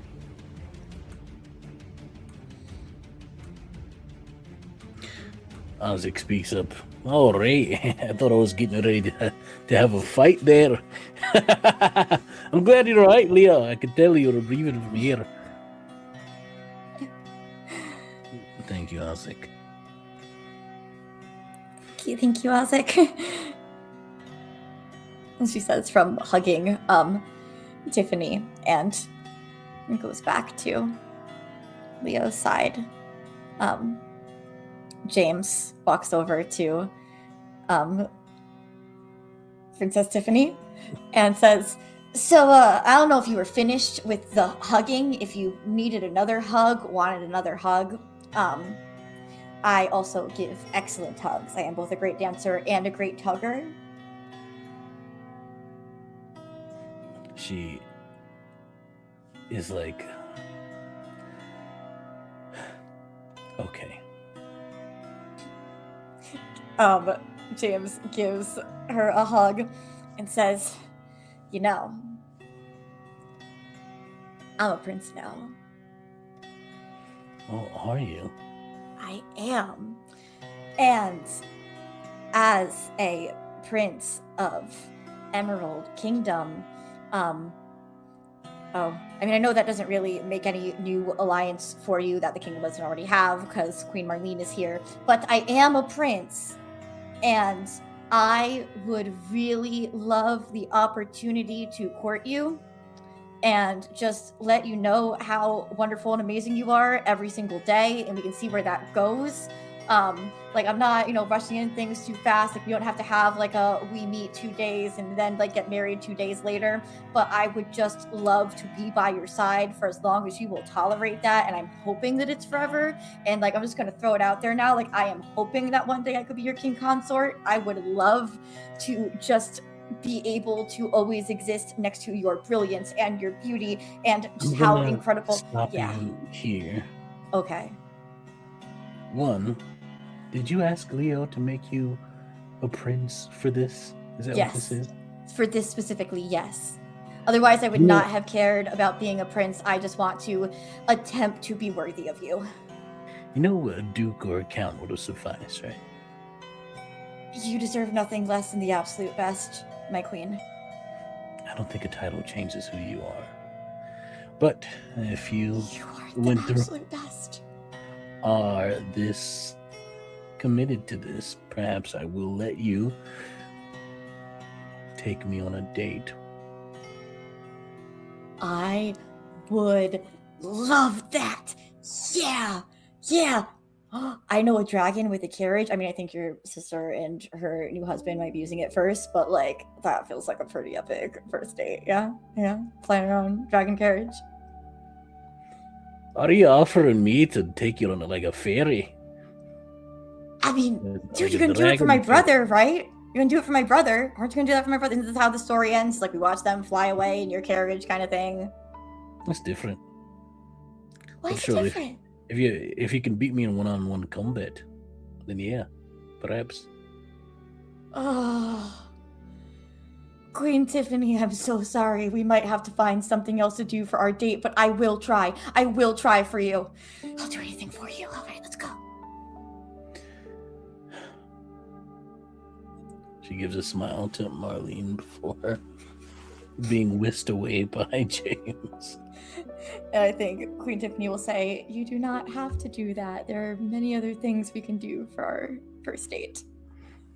And they go to talk about what that first date could be. And then it's Marlene and Leopold. My queen. My king. My husband. My wife. You're okay. I told you I'd be. Reaches into her pocket and takes out the ring. No, I don't think I need that anymore. Well, maybe to hold your hand. I mean, hand a little bit of heat. Sure. I think for yours, if the universe does destine us to be together, then what universe would do that and not let us hold hands? Holds his hands out. Fair. She takes it. Yeah, you were pretty amazing back there. But so confident. I feel confident here. This is somewhere I'm meant to be. And finally, I don't constantly have someone telling me that I can't. It's nice to have someone tell me that I can, someone who believes in me.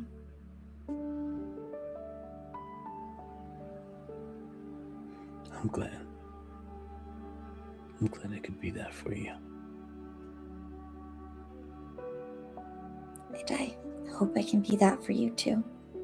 Not that you need it. I don't think anyone doubts your ability to do anything.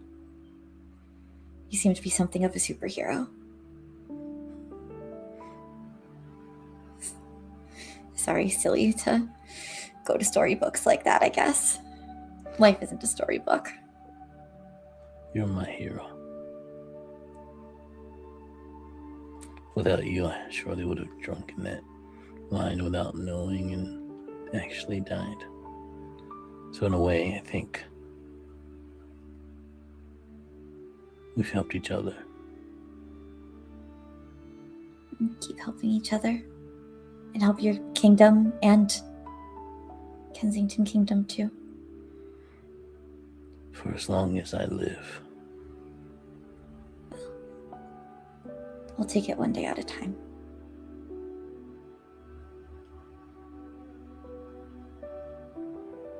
We'll stay safe while we're at it.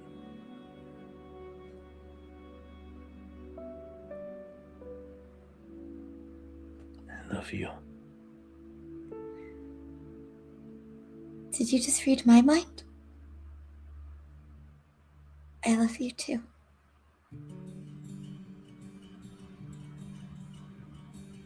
She kisses him. And kisses her back.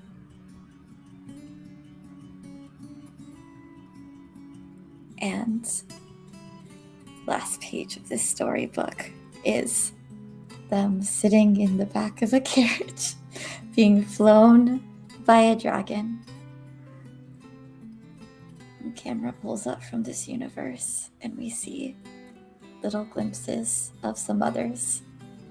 And we'll dive more fully into those stories on another episode of MarLeo Multiverse. Happy Valentine's Day. I wish I could say I can't believe that this was longer than an episode of like any one of our standard shows when it's just the two of us, but actually I'm like not surprised at all. I am Kate, aka Kate the Great Cosplays, the producer queen of Don't Kill My Character. Thank you so much for being here for this wonderful show. You can find more of our content on our socials, in our Discord. You can find more of Marley and Leo, the superhero versions there on Superhero Shenanigans, which is every other Wednesday, returning this coming Wednesday. I can pull my calendar out and talk. This coming Wednesday, February 18th, and then we rotate every other Wednesday from there. And currently we have Extell in the storyteller seat for that. It's a rotating cast show, and we even rotate storytellers. Speaking of shows with multiple casts and multiple storytellers, Extell, I am like trying not to look at you right now because I am breaking every time I do. Hi, baby. Okay, speaking of shows with multiple storytellers and multiple casts, our other main series on the channel is Sanguine Scourge, our Vampire the Masquerade game of drama, darkness, and desire. We have Season 2 just started. We had the premiere episode of our Camarilla Coterie, which Extell and I are players in, and we play characters in a very different romantic-ish dynamic there. We premiered Season 2 with them last Thursday, February 12th, and we'll return with the Camarilla Coterie on Thursday, February 26th. But first, we get to premiere our Anarch Coterie, which is led by Extell as the storyteller, who I still need to not look at, on Tuesday, February 17th. Extell is going to lead that cast through some fun drama. And then we also have Pride of Monsters, which Alex, who has been hanging out with us in chat and is like the number 3, I feel, MarLeo shipper, because we do take the first and second spots ourselves. Pride of Monsters is where we have a colorful cast of colorful creatures who are attempting to save their city, and at least one of them is trying to run a profitable speakeasy. Saturday, February 27th for that. And then we also have the spin-off series of that show, because I love doing spin-off series of my series. That's how we ended up with this. The spin-off series of that follows my character Poppy and her Poppy friends, because this is also not the only series that my character realizes she has multiversal entities, because everyone in the character crew is as wonderfully crazy as I am. This is Poppy's voice, by the way. Hi. So you get to meet Poppy and the Poppyverse again on Thursday, March 5th. It's a wonderful time. Come see how great I am. Poppy's got like the confidence of James, basically. So if you enjoy James, here you go. And yeah, I will let Extell talk about whatever else you want to talk about and where we can find you. Hi. Hi. You're so beautiful.